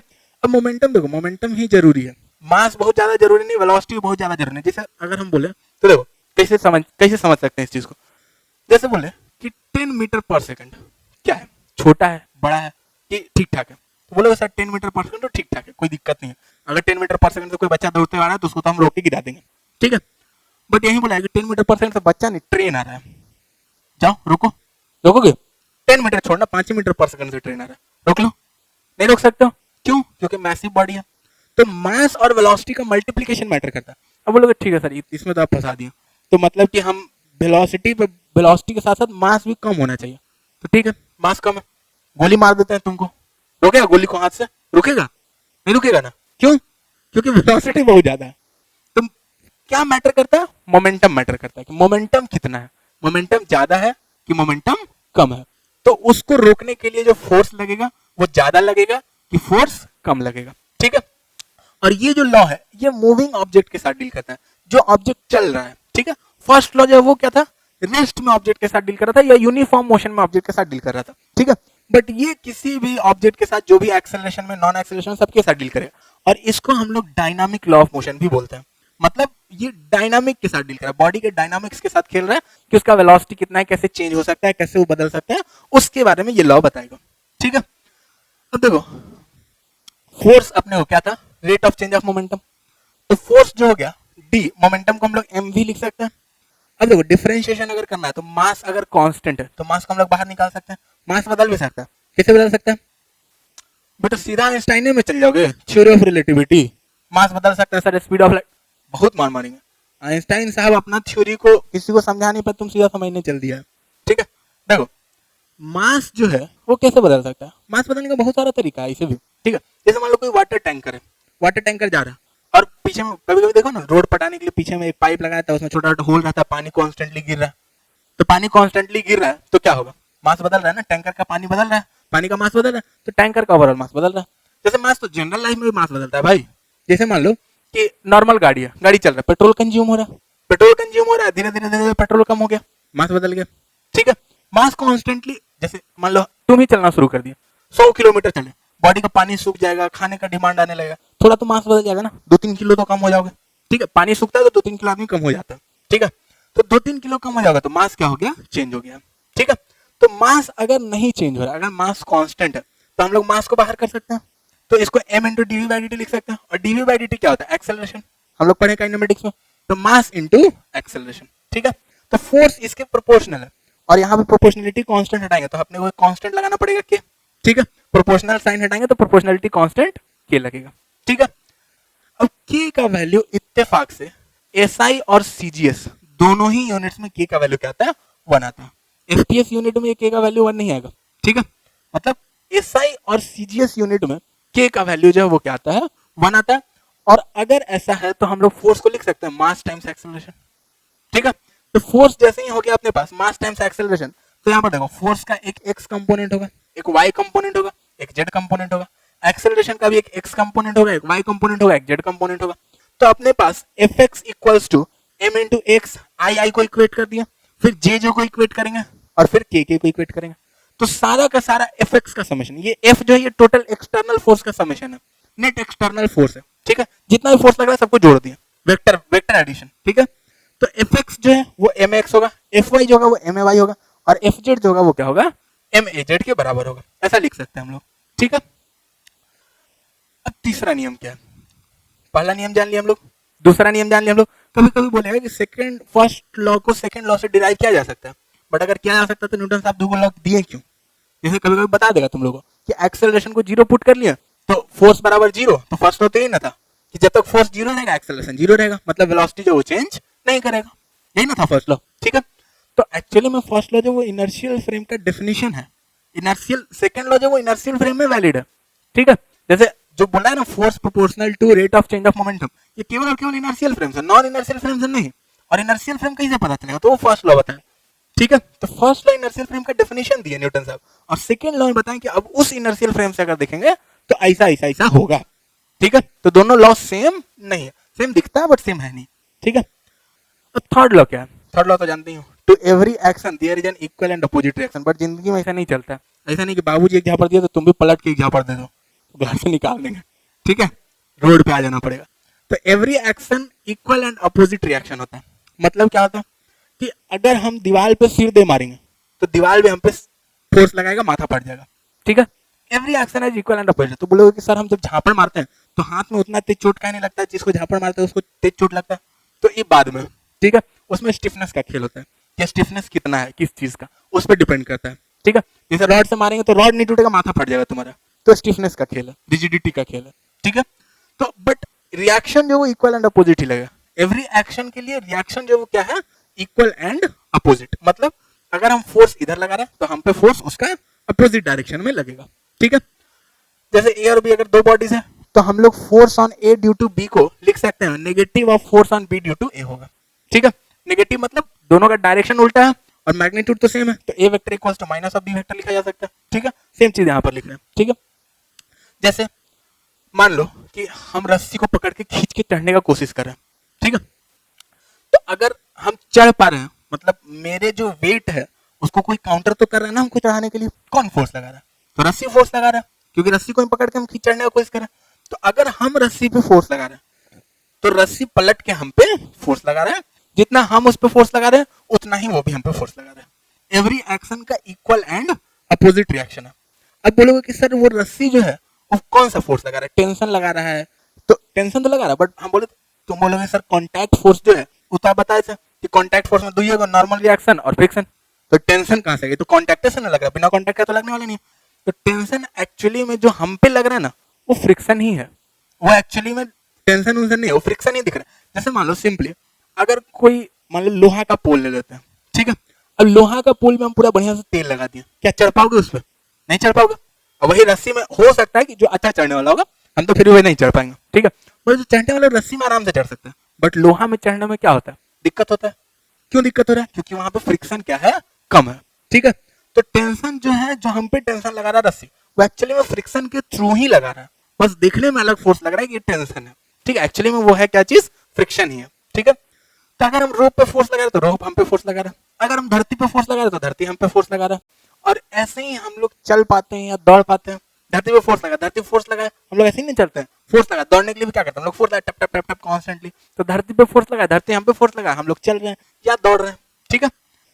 अब अपने पास ये जो तीनों नियम हम लोग देखे हैं, फर्स्ट लॉ, सेकेंड लॉ या थर्ड लॉ, इसके साथ काम कैसे करना है, तो उसके लिए अपने पास कुछ एक फिक्स्ड स्ट्रक्चर है जो कि हम लोग शुरू में अभी फॉलो करेंगे, धीरे धीरे आदत हो जाएगा तो इसको याद रखने का जरूरत नहीं पड़ेगा, ठीक है।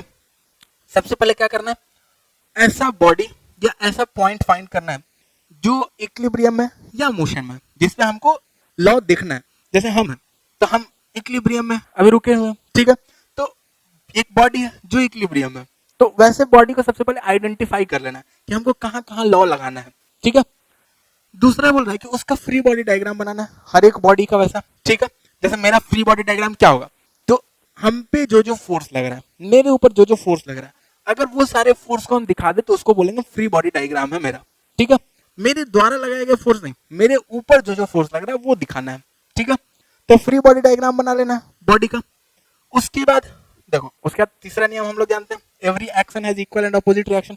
जैसे मान लो अगर हम किसी कुर्सी पर खड़ा है, मेरा फ्री बॉडी डायग्राम बना, कुर्सी का फ्री बॉडी डायग्राम बना, अब कुर्सी हम पे नॉर्मल रिएक्शन लगा रहा है तो हम भी तो कुर्सी पे नॉर्मल रिएक्शन लगा रहे हैं, और दोनों नॉर्मल रिएक्शन का मैग्नीट्यूड सेम होगा, ये तीसरा नियम से बताया गया, ठीक है। तो वैसा एक्शन रिएक्शन जो पेयर्स है, जो एक्शन रिएक्शन पेयर है उसको आइडेंटिफाई करना और उसको बराबर कर देना कि हाँ कुर्सी जितना हम पे नॉर्मल रिएक्शन लगा उतना ही हम भी वापस पलट के कुर्सी पे नॉर्मल रिएक्शन लगा दिया, ठीक है। तो एक्शन रिएक्शन पेयर आइडेंटिफाई करके उसको इक्वेट कर देना है, तो ये थर्ड लॉ का यूज हो गया, ठीक है। अब स्पेसिफाई करना है, जितना भी बॉडी हम लोग देखें सबके बारे में पता करना है कि क्या ये बॉडी इक्विलिब्रियम में या नहीं है, ठीक है। और अगर नहीं है तो उसका जो एक्सेलरेशन हो रहा है, जो उसका वेलोसिटी बदल रहा है, इक्विलिब्रियम में नहीं तो वेलोसिटी बदलेगा, तो जो वेलोसिटी बदल रहा है उसका डायरेक्शन किधर है, एक्सेलरेशन का डायरेक्शन किधर है, ये पता करना है, ठीक है। इक्विलिब्रियम में है कि नहीं ये पता करने से समझ में आएगा कि फर्स्ट लॉ लगाना है कि सेकंड लॉ लगाना है, और नहीं है तो सेकंड लॉ लगाने के लिए एक्सेलरेशन का डायरेक्शन क्या है वो अपने को पता कर लेना है। क्यों, क्योंकि फोर्स जो होता है वो क्या होता है, मास इनटू एक्सेलरेशन होता है, ठीक है। बट एक्सेलरेशन का डायरेक्शन हम लोग गलत भी मान सकते हैं, ऐसा कोई जरूरी नहीं कि एकदम सही से प्रिडिक्ट करके ही चलना है, गलत भी मान सकते हैं, वो इक्वेशन अपने आप बता देगा, आगे हम लोग देखेंगे उसको, ठीक है। उसके बाद एक्सेलरेशन में क्या कोई रिलेशन है कि नहीं उसको फाइंड करना है, ठीक है। रिलेशन है कि नहीं वो कैसे फाइंड करेंगे वो भी बताएंगे। जैसे कुछ कंस्ट्रेंड होता है कुछ चीज, ठीक है, कंस्ट्रेंड होता है, जैसे क्या कंस्ट्रेंड होता है, जैसे मान लो अगर हम है, ठीक है, तो मेरा माथा है, मेरा शरीर है, ठीक है, तो एक कंस्ट्रेंड है उसके बीच में, जैसे मेरे माथा और मेरे पैर के बीच में दूरी जो है वो 1.8 मीटर से ज्यादा नहीं हो सकता। अगर कोई बोल दे, तुमको बता दे कि मेरे माथा और मेरे पैर के बीच का दूरी 1 किलोमीटर, इसका मतलब क्या है, या तो हमारा पैर कट के फेंका गया या हमारा मुंडी कट के फेंका गया, ठीक है। तो कंस्ट्रेंड है, बॉडी एक साथ ही चल सकता है, उतना ही दूरी हो सकता है। तो अगर वैसा कुछ रिलेशन है एक्सेलरेशन के बीच में तो वो फाइंड कर लेना, ठीक है। उसके बाद एक सूटेबल कोऑर्डिनेट सिस्टम चूज करना है, एक्स वाई और जेड एक्सिस का, ठीक है। और डायरेक्ट एक कोशिश ऐसा करना है कि एक जो एक्सिस हो कम से कम वो किसी एक्सेलरेशन के डायरेक्शन में, ताकि इक्वेशन लिखना मेरा क्या हो, आसान हो। जो हम लोग इक्वेशन लिखते हैं ना, fx equals to max, fy equals to may, तो एक्सेलरेशन के डायरेक्शन में एक एक्सिस हो, एक उसके परपेंडिकुलर हो, ऐसा कुछ कोशिश करना है, तो उससे क्या होगा, अपना थोड़ा काम आसान हो जाएगा, ठीक है। उसके बाद इक्वेशन ऑफ इक्विलिब्रियम लिखना है फर्स्ट लॉ से, या फिर इक्वेशन ऑफ मोशन लिखना है सेकंड लॉ से, फोर्स बराबर मास इनटू एक्सेलरेशन। और जब सारा कुछ कर लिया तो उसके बाद कुछ अननोन्स होगा, मतलब जो अपने को निकालना रहेगा क्वेश्चन में। जैसे नॉर्मल रिएक्शन निकाल के बताइए, या फिर कुछ भी जो भी अपने को निकालना है, एक्सेलरेशन निकाल के बताइए, जो भी निकालना है उसका वैल्यू उसके बाद फाइंड करने का कोशिश करना। ये एक स्पेसिफिक सेट ऑफ रूल्स है जिसको हमको शुरुआत में थोड़ा फॉलो करेंगे तो कहानी क्या होगा, थोड़ा आसान होगा, ठीक है। बाद में हम लोग इसको जंबल भी कर लेते हैं, पहले एक्सेलरेशन मार्क कर लिया, फिर फ्री बॉडी डायग्राम बना लिया, फ्री बॉडी डायग्राम में भी एक ही साथ बना लिया, उसको अलग अलग करके नहीं बनाए बॉडी को, ठीक है। बाद में ऐसा करेंगे हम लोग, बट शुरू में कोशिश करना है, अगर शुरुआती दिनों में हो तो कोशिश करना है कि सेट ऑफ रूल्स को फॉलो करें, ठीक है। जैसे अपने पास वो जो कहानी था एक सिलेंडर वाला जो हम लोग अभी देखे जिसमें नॉर्मल रिएक्शन, ठीक है, अगर उसी का बात किया जाए उसमें बोल दे कि नॉर्मल रिएक्शन का वैल्यू निकाल के बताइए, N1 और N2 का वैल्यू निकाल के बताइए। सिलेंडर का मान लो मास दे दिया, तो अपने को इतना तो समझ में आ रहा है कि इस पर एक mg फोर्स लग रहा होगा अर्थ के द्वारा, सिलेंडर पर केवल दिख रहा है, एक नॉर्मल रिएक्शन यहाँ से, एक नॉर्मल रिएक्शन यहाँ से, ये दोनों एंगल अपने को समझ में आ गया कि ये एंगल 30 डिग्री है और यहाँ वर्टिकल के साथ एंगल जो है वो 30 डिग्री है, ठीक है। तो अब क्या बोले, सबसे पहले बॉडी आइडेंटिफाई करना है, सिलेंडर, उस पर फोर्सेस देखना है, ठीक है, फोर्सेस कौन कौन सा लग रहा है। अब यहाँ पर देखो, यहाँ पे थर्ड लॉ का कोई यूज नहीं है, सेकंड लॉ का कोई यूज नहीं, क्योंकि ये इक्विलिब्रियम में, ठीक है। उसके बाद बोले कि एक सूटेबल कोऑर्डिनेट सिस्टम चूज करना है, जो कि हम लोग यहाँ पर चूज कर लेते हैं, एक एक्स एक्सिस, एक वाई एक्सिस, वाई एक्सिस के अपोजिट में mg है, किधर भी वैसे हम लोग कोऑर्डिनेट सिस्टम चूज कर सकते हैं, कोई खास दिक्कत वाली बात नहीं है, ठीक है। जब धीरे धीरे एक्सपर्ट हो जाओगे ना, तब देखोगे कि ये n2 के डायरेक्शन में एक्स एक्सिस और इसी के परपेंडिकुलर ये n1 दिख रहा है, ठीक है। तो n1 के डायरेक्शन में अगर y एक्सिस मान ले तो एकदम फटाक से आंसर आ जाता है, ठीक है, ज्यादा इक्वेशन नहीं सॉल्व करना पड़ता है। तो धीरे धीरे एक्सपर्ट होने के बाद का कहानी है। अभी मान लो हम लोग ऐसे एक्स एक्सिस और वाई एक्सिस चूज कर लिया, हॉरिजॉन्टल डायरेक्शन में x, वर्टिकल अपवर्ड y, ठीक है। अब यहाँ पर अगर इक्वेशन लिखने की बात करें तो देखो एक्स एक्सिस के अलोंग देखो नेट फोर्स, तो नेट फोर्स के नाम पर n2 का एक x कंपोनेंट आएगा पॉजिटिव डायरेक्शन में, n2 cos 30, n1 का नेगेटिव डायरेक्शन में आएगा n1 sin 30, cos 30 y axis में चला जाएगा और sin 30 x एक्सिस में आ जाएगा माइनस x में, ठीक है। तो हम लोग लिख सकते हैं n2 cos 30 minus n1 sin 30 equals to 0, या फिर n1 sin 30 equals to n2 cos 30, दोनों फोर्स एक दूसरे को बैलेंस करेगा, ठीक है। साथ ही साथ y डायरेक्शन में देखो n2 का y कंपोनेंट, n1 का y कंपोनेंट, तो दोनों जुड़ करके mg को कैंसिल आउट करेगा, या फिर से वही कहानी माइनस mg इक्वल्स टू 0, ठीक है।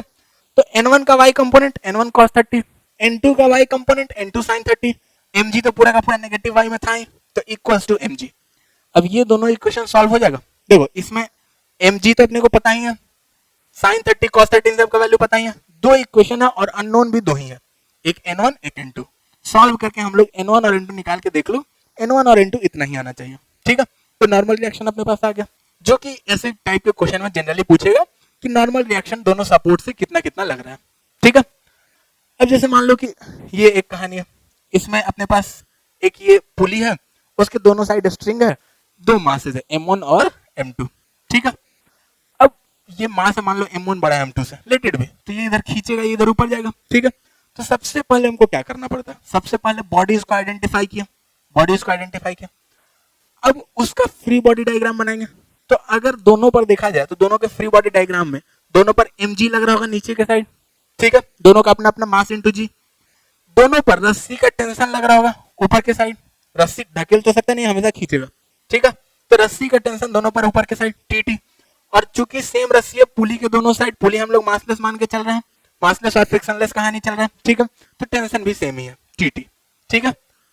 अब क्या बोला गया, इसके बाद क्या बोले थे कि अगर एक्सेलरेशन है तो उसका डायरेक्शन फाइंड करना है और उसमें रिलेशन निकालना है। सबसे पहले तो फाइंड करना है इक्विलिब्रियम है कि नहीं, तो इक्विलिब्रियम में तो नहीं दिख रहा है, तो अगर एक्सेलरेशन है तो डायरेक्शन निकालिए और साथ ही साथ उसका अपने पास जो रिलेशन है अगर कुछ है तो भी बताइए। तो अपने को इतना तो समझ में आ रहा है कि ये m1 का एक्सेलरेशन नीचे होगा, m2 का एक्सेलरेशन ऊपर होगा, इतना तो क्लियर है, ठीक है। और m1 जितना तेजी से नीचे जाएगा m2 उतना ही तेजी से ऊपर आएगा, क्योंकि रस्सी से बंधा हुआ है, ठीक है, यही कंस्ट्रेंट होता है, इसके बारे में बाद में हम लोग बात करेंगे। तो इसका जितना एक्सेलरेशन a नीचे होगा उतना ही इसका एक्सेलरेशन a ऊपर होगा, ठीक है। तो अब एक्सेलरेशन हम लोग फाइंड कर लिया, अब सेकंड लॉ का इक्वेशन लिखना। तो सेकंड लॉ का इक्वेशन लिखने के लिए हम लोग किसी एक डायरेक्शन को पॉजिटिव या नेगेटिव मान लेंगे, ठीक है, दोनों के लिए अलग अलग भी मान सकते हैं, इसके लिए पॉजिटिव नीचे, इसके लिए पॉजिटिव ऊपर, ऐसा भी मान सकते हैं, ठीक है। तो एक डायरेक्शन को पॉजिटिव या नेगेटिव मान लेंगे, सारा कुछ y एक्सिस में, तो केवल एक y एक्सिस ही बनाना पड़ेगा अपने को, ठीक है। तो x और y का y एक्सिस इधर ही मान लेते हैं, ठीक है। और अब अगर इक्वेशन लिखा जाए तो अपने पास देखो इक्वेशन जो है यहाँ से क्या आ जाएगा, t माइनस m2g, देखो इस पर टेंशन t ऊपर लग रहा है, माइनस m2g ऊपर को इसके लिए पॉजिटिव माने तो t माइनस m2g और एक्सेलरेशन भी तो इसका ऊपर ही है, तो equals to mass into acceleration, net force equals to mass into acceleration. फिर इस पर आ जाते हैं, m1g minus t equals to mass into acceleration, ठीक है, net force equals to mass into acceleration.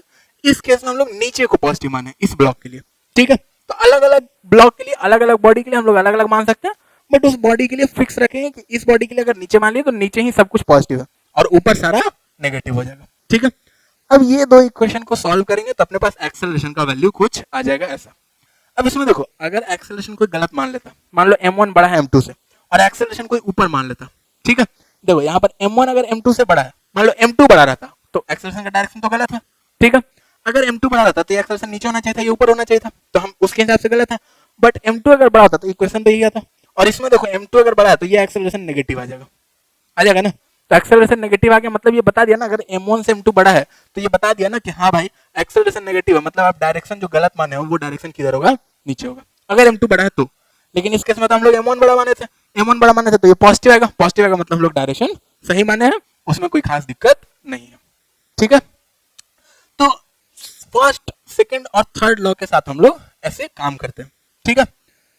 अब अपने पास एक कहानी होता है कि जैसे स्प्रिंग में हम लोग सीखे ना कि स्प्रिंग को इलोंगेट करेंगे या कंप्रेस करेंगे तो उसमें कुछ फोर्स लगाएगा वो डिजिस्ट करने के लिए, ठीक है। तो इसी चीज का यूज करके हम लोग वेइंग मशीन या स्प्रिंग बैलेंस बनाते हैं, ठीक है।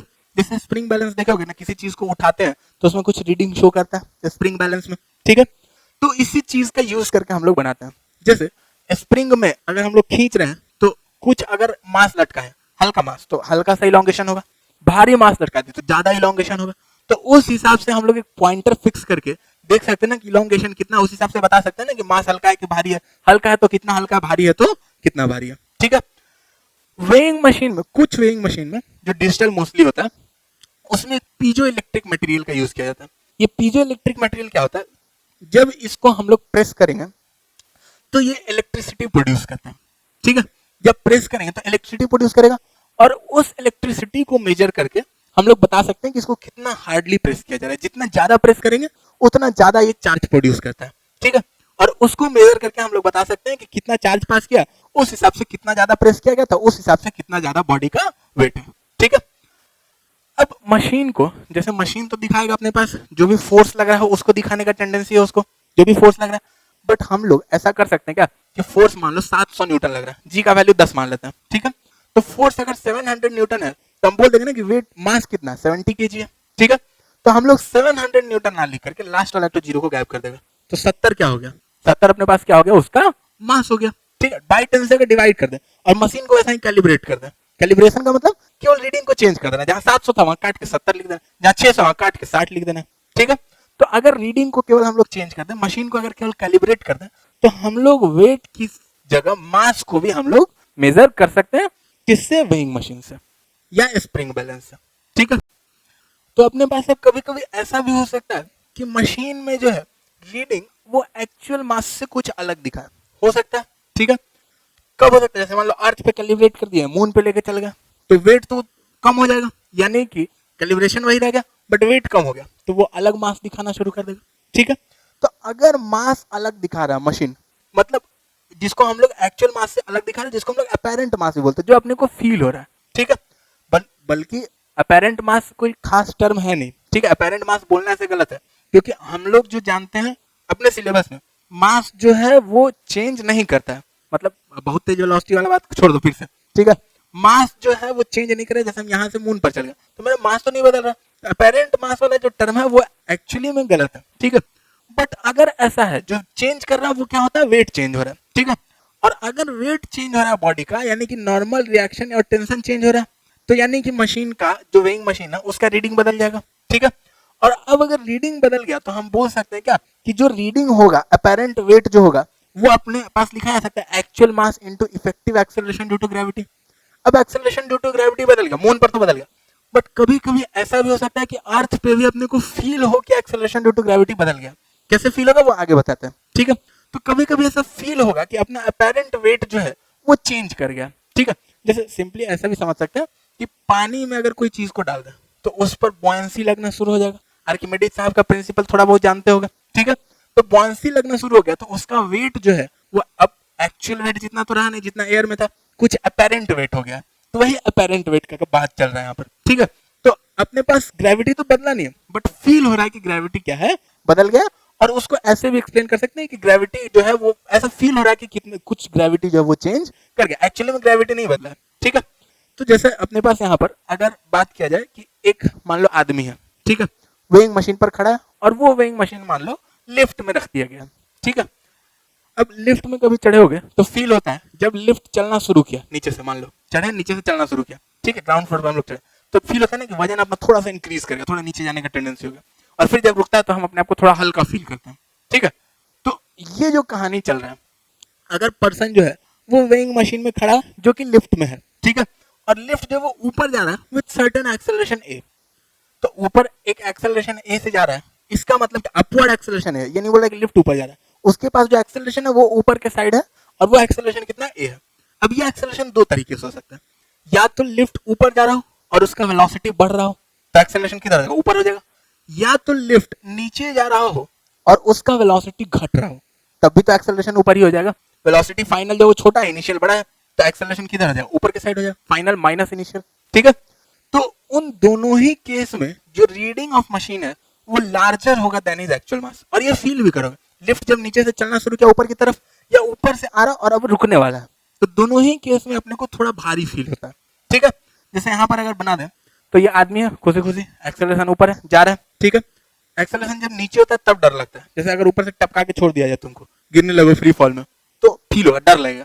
तो एक्सेलरेशन जब नीचे के साइड होगा तब डर लगेगा, ठीक है, ऊपर के साइड में बहुत ज्यादा डर नहीं लगता। तो आदमी खुशी खुशी है, ऊपर एक्सेलरेशन ऐसे जा रहा है, अब इस पर क्या क्या फोर्स लग रहा है, तो एक इस पर mg लग रहा होगा, एक इस पर नॉर्मल रिएक्शन लग रहा होगा, प्लेटफॉर्म जो है अगर वेइंग मशीन प्लेटफॉर्म टाइप का है तो एक प्लेटफॉर्म में नॉर्मल रिएक्शन लगा रहा होगा, और एक इसका अपना mg लग रहा होगा, ठीक है।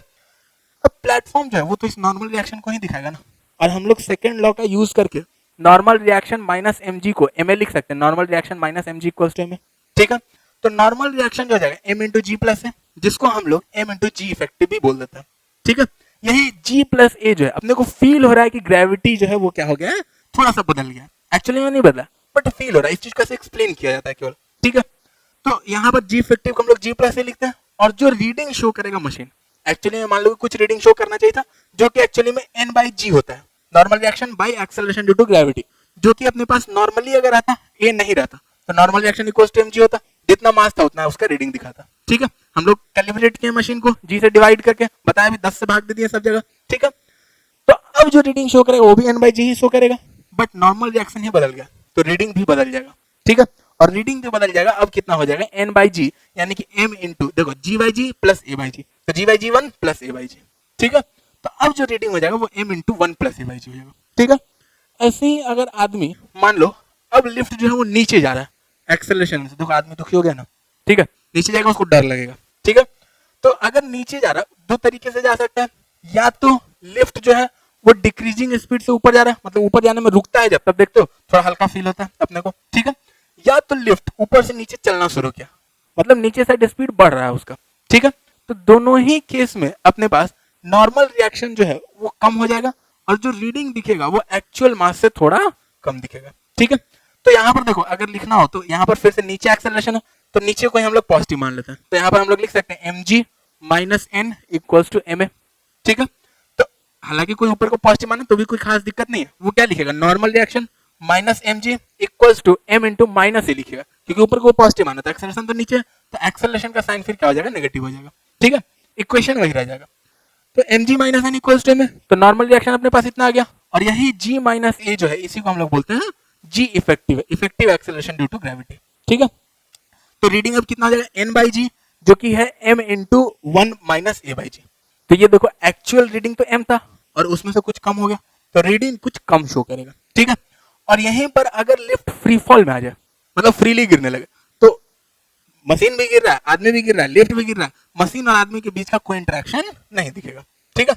और अगर वैसा है तो नॉर्मल रिएक्शन क्या हो जाएगा, जीरो हो जाएगा। और यहाँ पर भी देख सकते हैं फ्री फॉल में लिफ्ट अगर फ्रीली फॉल करने लगे तो एक्सेलरेशन कितना हो जाएगा, जी हो जाएगा, ठीक है। और जैसे ही एक्सेलरेशन जी हो गया तो यहाँ पर देखो जी बाई जी 1 हो जाएगा, तो यहाँ पर नॉर्मल रिएक्शन कितना हो जाएगा, यहाँ पर देखो, यहाँ पर भी देख सकते हैं नॉर्मल रिएक्शन जीरो हो जाएगा, तो रीडिंग शोन बाई मशीन भी क्या हो जाएगा, जीरो हो जाएगा। और ऐसे ही मतलब पर्सन को अपने लेग पर कोई स्ट्रेस ही फील नहीं होगा, वो गिर रहा है चुपचाप, फील होगा जब पूरा गिर जाएगा तब फील होगा, सीधा राम नाम सत्य है, ठीक है। बट जब तक गिर रहा है तब तक उसको कैसा फील होगा, वेटलेसनेस। और यही अपने को सैटेलाइट में, जो अर्थ ऑर्बिटिंग सैटेलाइट है उसमें भी फील होता है, बट वहां पे फील होने का कुछ अलग कारण है, वहां पे अलग टाइप का फोर्स लगता है, जो कि हम लोग आगे डिस्कस करेंगे, जब हम लोग ग्रेविटेशन बताएंगे तो वहां पे भी डिस्कस करेंगे कि सैटेलाइट्स में जो साइंटिस्ट होता है उनको वेटलेसनेस क्यों फील होता है, ठीक है। ये सारा कहानी जितना अभी बताया इसको नोट कर लो। फिर हम लोग देखे हैं कि कंस्ट्रेंड मोशन जो है, जो रस्सी में हम लोग सिंपल कंस्ट्रेंट तो देख लिया कि एक रस्सी है दोनों साइड में, ठीक है, इसको एक खींचे तो ये ऊपर जाना ही जाना है, ठीक है, इसको ए एक्सेलरेशन से नीचे खींच रहे हैं तो इसका ए एक्सेलरेशन ऊपर होगा, ये एकदम सिंपलेस्ट कंस्ट्रेंट है। अब अगर थोड़ा एडवांस्ड कंस्ट्रेंट हो जाएगा तो हम लोग उसको कैसे डील करेंगे वो हम लोग देखते हैं, पहले इसको नोट कर लो।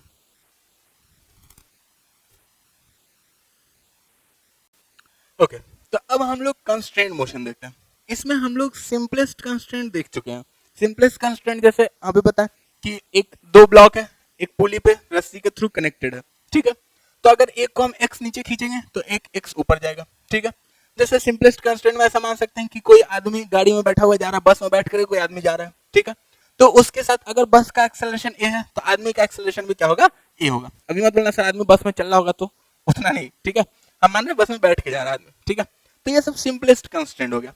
बट अगर थोड़ा कॉम्प्लेक्स, ये थोड़ा कॉम्प्लेक्स कंस्ट्रेंट है, ठीक है, इससे भी कॉम्प्लेक्स आएगा, सब कुछ हम लोग ऐसे ही सॉल्व कर सकते हैं, ठीक है, एक बार हम लोग सीख लेते हैं।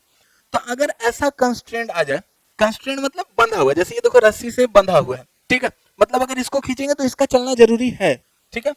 तो अब यहाँ पर अगर हम लोग इक्वेशन लिखने का बात करें तो रस्सी में अगर टेंशन टी मान ले तो दोनों का हम लोग फ्री बॉडी डायग्राम ऐसा कुछ बना सकते हैं। देखो M2 के फ्री बॉडी डायग्राम में देखो इस पर टेंशन टी लग रहा होगा, इसका mg और इसका एक्सेलरेशन a नीचे मान लिया, ठीक है। M1 के फ्री बॉडी डायग्राम में देखो या तो कोई ऐसा कर सकता है कि M1 और पुली चूंकि मासलेस हम लोग मान के चलता है, दोनों का एक साथ फ्री बॉडी डायग्राम बना ले। तो यहाँ पे दो रस्सी है, दोनों खींचेगा T और T, तो नेट की टेंशन कितना हो जाएगा 2T।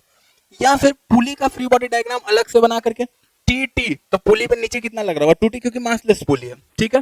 तो नेट फोर्स कितना होगा, मास इंटू एक्सेलरेशन, मास 0 है, एक्सेलरेशन चाहे कुछ भी रहे वहां पर नेट फोर्स क्या हो जाएगा, उस पर 0 हो जाएगा, ठीक है। तो इस रस्सी पर टेंशन कितना आ जाएगा 2T। तो M2 के फ्री बॉडी डायग्राम में 2T, इसका mg और इसका एक्सेलरेशन a1 हम लोग मान के चल रहे हैं, ठीक है। अब अगर इक्वेशन लिखने का बात किया जाए तो देखो हम लोग इक्वेशन ऐसा लिख सकते हैं ना, 2T minus m1g equals to m1a1, और इसके लिए हम लोग ऊपर को पॉजिटिव माने और इस वाले ब्लॉक के लिए हम लोग नीचे को पॉजिटिव मान लिया, ठीक है। तो m2g minus T equals to m2a2, ये दो इक्वेशन तो आ गया अपने पास भाई साहब, ठीक है। बट इसमें अननोन कितना है, देखो तो अननोन के नाम पर एक टेंशन है, एक एक्सेलरेशन है, एक ये एक्सेलरेशन है। इक्वेशन 2 है लेकिन अननोन 3 है, तो ये तो सॉल्व होने से रहा, ठीक है। तो इसी दिन के लिए वहां पर लिखे थे ना, find relation between accelerations if any, ठीक है। अगर कोई एक्सेलरेशन में रिलेशन है और यहाँ पर होगा, अगर इस ब्लॉक को हम मान लो x डिस्टेंस ऊपर कर दिया, ठीक है, x डिस्टेंस अगर ऊपर कर दिया तो यहाँ से x रस्सी ढीला होगा, यहाँ से x रस्सी ढीला होगा, और अगर ऐसा होगा तो ये वाला ब्लॉक जो है ये 2x डिस्टेंस नीचे जाएगा, ठीक है। देखो x रस्सी यहाँ से, x रस्सी यहाँ से ढीला हो गया, तो ये 2x रस्सी जो छोटा है यहाँ से ढीला होकर के उसको ये खींच लेगा ना, ठीक है। तो ये 2x नीचे चला जाएगा, मतलब अगर डिस्प्लेसमेंट x है तो इसका डिस्प्लेसमेंट 2x है। तो अगर इसका एक्सेलरेशन a होगा तो इसका एक्सेलरेशन कितना होगा, 2a होगा, ठीक है। तो यहां से हम लोग एक और एक्सेलरेशन का रिलेशन लिख सकते हैं क्या, a2 जो है वो 2 इंटू इसका एक्सेलरेशन होगा, x को डबल डिफरेंशिएट कर दिया सिंपली, ठीक है। अब देखो 1 2 3 तीन इक्वेशन को सॉल्व करके 3 अननोन सॉल्व होगा कि नहीं होगा, ठीक है। तो अब अगर मैथमेटिकली देखा जाए तो यहाँ पर देखो ऐसा पूरा का पूरा रस्सी है, और कंस्ट्रेंट का मतलब क्या होता है, कंस्ट्रेंट का मतलब ये बंधा हुआ है, मतलब बाध्य है चलने के लिए, ठीक है। अब यहाँ पे कंस्ट्रेंट है क्या, यहाँ पे कंस्ट्रेंट मतलब कांस्टेंट जो चीज है वो रस्सी का लेंथ है, ठीक है। रस्सी का लेंथ नहीं बदलने वाला। मान लेते हैं ये L1 लेंथ का रस्सी है, यहाँ पर L2 लेंथ है और यहाँ पर L3 लेंथ है, तो ये लेंथ नहीं बदलने वाला, टोटल लेंथ जो है L1 plus L2 plus L3 ये कांस्टेंट रहने वाला। इतना अपने को कहानी क्लियर है, ठीक है। अब अगर बात किया जाए तो देखो अगर इसको हम लोग डिफरेंशिएट करेंगे तो dl1 by dt, dl2 by dt और dl3 बाई dt आएगा, ठीक है। और वो जो कहानी है dl1 बाई dt, देखो L1 के चेंज का रेट, ठीक है, L1 का रेट ऑफ चेंज, तो वो क्या देगा अपने को, इसका वेलोसिटी देगा, ठीक है। तो इसका वेलोसिटी अपने पास देखो L1 अगर इंक्रीज करेगा dl1 बाई dt पॉजिटिव होगा तो वेलोसिटी नीचे रहना चाहिए, लेकिन हम लोग चूंकि ऊपर मान लिए वेलोसिटी, हम किधर भी मान सकते हैं, अपना चॉइस है। तो v1 को हमको लिखना पड़ेगा माइनस dl1 बाई dt, ठीक है। सिमिलरली L2 का रेट ऑफ चेंज, तो देखो ये पुली तो फिक्स है, जो मोशन होना है इसके होने के चलते L2 घटेगा या बढ़ेगा, ठीक है। तो dL2 by dt भी क्या हो जाएगा, माइनस ऑफ V1 हो जाएगा, या V1 equals to minus dL2 by dt। और dL3 by dt, देखो L3 बढ़ेगा, V2 पॉजिटिव है, ठीक है, उसमें कोई दिक्कत नहीं है, तो dL3 by dt क्या हो जाएगा अपना, V2 हो जाएगा। तो यहाँ पर देखो dL1 by dt minus V1, dL2 by dt भी माइनस V1, और dL3 by dt क्या हो जाएगा, प्लस V2, और ये इक्वल टू कांस्टेंट का डिफरेंशिएशन क्या, 0। तो यहाँ से देखो V2 इक्वल्स टू 2V1 आ गया। और अगर इसको एक बार और डिफरेंशिएट कर दें टाइम के रेस्पेक्ट में, तो V2 का differentiation acceleration of 2 equals to V1 का डिफरेंशिएशन 2 into A1, कोई दिक्कत नहीं है इसमें, ठीक है। ये मैथमेटिकली हो गया, हालांकि स्पेकुलेशन से मोस्टली क्वेश्चंस अपने पास डील हो जाएगा, मैथमेटिक्स में बहुत ज्यादा क्वेश्चंस में जाने का जरूरत नहीं पड़ेगा, ठीक है। अब थोड़ा आसान एक और होता है अपने पास, वर्चुअल वर्क थ्योरम मेथड, ठीक है। इसमें क्या होता है, जैसे मान लो कि ये रस्सी है अपने पास, ठीक है। तो अब रस्सी में क्या होता है, जैसे रस्सी जो है हर एक ब्लॉक पर वर्क कर रहा है, इस पर रस्सी वर्क कर रहा है, ठीक है। तो वर्चुअल वर्क थ्योरम क्या बोलता है कि रस्सी का जो टोटल वर्क है हर एक ब्लॉक पर, वो टोटल वर्क क्या होगा, 0 होगा, ठीक है, क्योंकि वो इंटरनल फोर्स है। इसके बारे में आगे पढ़ोगे कि work done by internal forces जो है वो क्या होता है, 0 होगा। अगर इंटरनल फोर्स इक्वल अपोजिट ऐसा कुछ लग रहा है, वो आगे तुम लोग देख लोगे, वर्क एनर्जी पावर में ये चीज बताया जाएगा, ठीक है। तो वर्चुअल वर्क थ्योरम यही बोलता है कि वर्क डन जो है टेंशन का हर एक ब्लॉक पर, उसका समेशन जो होगा वो 0 होगा। और वर्क डन क्या होता है, फोर्स इनटू डिस्प्लेसमेंट होता है, बट साइन देख लेना है, फोर्स इनटू डिस्प्लेसमेंट अगर अपोजिट साइन में है तो वर्क नेगेटिव होगा, अगर सेम साइन में फोर्स और डिस्प्लेसमेंट सेम डायरेक्शन में तो वर्क क्या होगा, पॉजिटिव होगा, ठीक है। तो अब देखो इस पर टेंशन 2T, कोई दिक्कत नहीं है, इस पर टेंशन T, अभी जस्ट हम लोग देखें, ठीक है। अगर इसका डिस्प्लेसमेंट हम लोग यहाँ पर x1 मान ले ऊपर, और इसका डिस्प्लेसमेंट x2 मान लिया नीचे, कहीं भी मान सकता है, अपना चॉइस है, ठीक है। अगर कोई नीचे नीचे भी मान लेगा तो उसका भी सही आएगा, ठीक है, उसमें भी कोई दिक्कत नहीं होगा। अब देखो इन दोनों पर वर्क, देखो तो क्या आएगा, 2T इंटू x1 इस पर वर्क हो जाएगा, दोनों का डायरेक्शन सेम है, और M2 पर जो टेंशन का वर्क होगा वो क्या हो जाएगा, T इंटू x2, लेकिन माइनस साइन के साथ, क्योंकि डायरेक्शन क्या है, ऑपोजिट है, ठीक है। तो this minus this equals to 0, यहाँ से फिर से आ गया x2 equals to 2x1, differentiate करेंगे एक बार टाइम के साथ तो V2 इक्वल्स टू 2V1, फिर से एक बार टाइम के साथ डिफरेंशिएट करेंगे A2 इक्वल्स टू 2A1, ठीक है। तो ऐसे करके हम लोग ये वर्चुअल वर्क थ्योरम बोलते हैं इसको, ठीक है। वर्चुअली हम लोग पता करते हैं कि वर्चुअली अगर ये x1 ऊपर गया, ये x2 नीचे आया, एक्चुअली में तो नहीं जा रहा अभी, ठीक है, हम लोग मान लेते हैं कि x1 ऊपर गया, ये x2 नीचे आया, तब क्या होगा, ठीक है। उसके हिसाब से वर्चुअली वर्क हम लोग सोचते हैं कि, और नेट वर्क डन टेंशन का क्या हो जाएगा, 0 हो जाएगा, ठीक है। अब देखो इसी को बनाने का एक और तरीका होता है पुली कंस्टेंट, ठीक है। जैसे अगर पुली का बात किया जाए तो पुली के दोनों साइड में रस्सी रहेगा, ठीक है, और दोनों साइड में रस्सी है, मान लो इधर वाले रस्सी का एक्सेलरेशन A1 है और इधर वाले रस्सी का acceleration let it be A2 है, ठीक है। दोनों का डायरेक्शन हम लोग सेम माने, अगर अपोजिट रहेगा तो साइन का ख्याल रखना पड़ेगा, ठीक है। तो अगर ऐसा है तो हम लोग एक्सेलरेशन ऑफ पुली को लिख सकते हैं A1 plus A2 by 2, A1 और A2 का एवरेज, ठीक है। अगर A2 ऊपर होगा तो A1 माइनस A2 बाई 2 हो जाएगा, ठीक है। अब ये वाला जो क्वेश्चन था ये कैसे सॉल्व होगा, इसके हिसाब से देखते हैं। यहां पर एक ब्लॉक है, यहां पर पुली है, ठीक है, यहां पर एक और पुली है, और यहां पर दूसरा ब्लॉक है, ठीक है। अभी जो हम लोग रिलेशन निकाल रहे थे उसी को हम लोग पुली कांस्टेंट से निकालने का कोशिश कर रहे हैं, ठीक है। अब देखो अगर इसका एक्सेलरेशन का बात किया जाए, इस पॉइंट का एक्सेलरेशन, तो वो क्या होगा, ये तो देख रहे हो जुड़ा हुआ ऊपर से, ठीक है, तो ये सूत्र कहीं चलने वाला है नहीं, तो इसका एक्सेलरेशन क्या हो जाएगा, 0 हो जाएगा, ये एक्सेलरेशन 0 हो जाएगा, इसको A1 बोल देते हैं, A1 0 हो जाएगा, ठीक है। इसका एक्सेलरेशन हम लोग A मान रहे थे A1, और इसका एक्सेलरेशन हम लोग A2 मान रहे थे, ठीक है। तो इसका एक्सेलरेशन अगर A2 है, ठीक है, तो इस पॉइंट का एक्सेलरेशन कितना होगा, तो देखो ये पुली का एक्सेलरेशन कितना है, 0 है, तो इसका A2 नीचे है, तो इस पॉइंट का एक्सेलरेशन A2 ऊपर होगा कि नहीं होगा, इस पॉइंट का एक्सेलरेशन A2 ऊपर हो जाएगा, और ये इसका एक्सेलरेशन A जो है वो 0 है, ठीक है। ये दोनों जुट करके 0 होना चाहिए, इन दोनों का एवरेज क्या होना चाहिए, 0 आ जाना चाहिए, ठीक है। अब देखो इस पॉइंट का एक्सेलरेशन पता चल गया, इस पॉइंट का एक्सेलरेशन पता है, पुली के दोनों साइड जो स्ट्रिंग है दोनों का एक्सेलरेशन पता है, और इस ब्लॉक का एक्सेलरेशन हम A1 माने हैं, ठीक है। तो जितना ब्लॉक का एक्सेलरेशन होगा उतना ही इस पुली का भी तो एक्सेलरेशन होगा, क्योंकि यहां पर बीच में रस्सी है, ठीक। तो अब यहां से हम लोग लिख सकते हैं क्या कि A1 जो है, A1 ये 0 प्लस A2 बाई 2 है, A1 जो है ये 0 प्लस A2/2 है, यानी कि A2 इक्वल्स टू क्या आ गया, देखो तो 2A1 आ गया। ठीक है, तो ये पुली कंस्ट्रेंट से भी हम लोग इसको बना सकते हैं।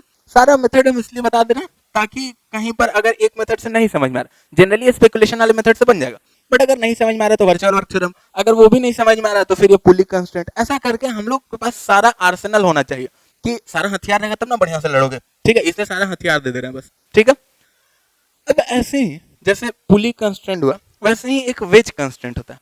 क्या कहानी है इसमें, देखो एक ये वेज है, ठीक है, एक यहाँ पर एक रॉड टाइप का कुछ कहानी है, जो रॉड को यहाँ दो दीवार पकड़े हुए, मतलब ये रॉड जो है ये नीचे आ सकता है ऊपर जा सकता है, इधर इधर नहीं हो सकता ये रॉड।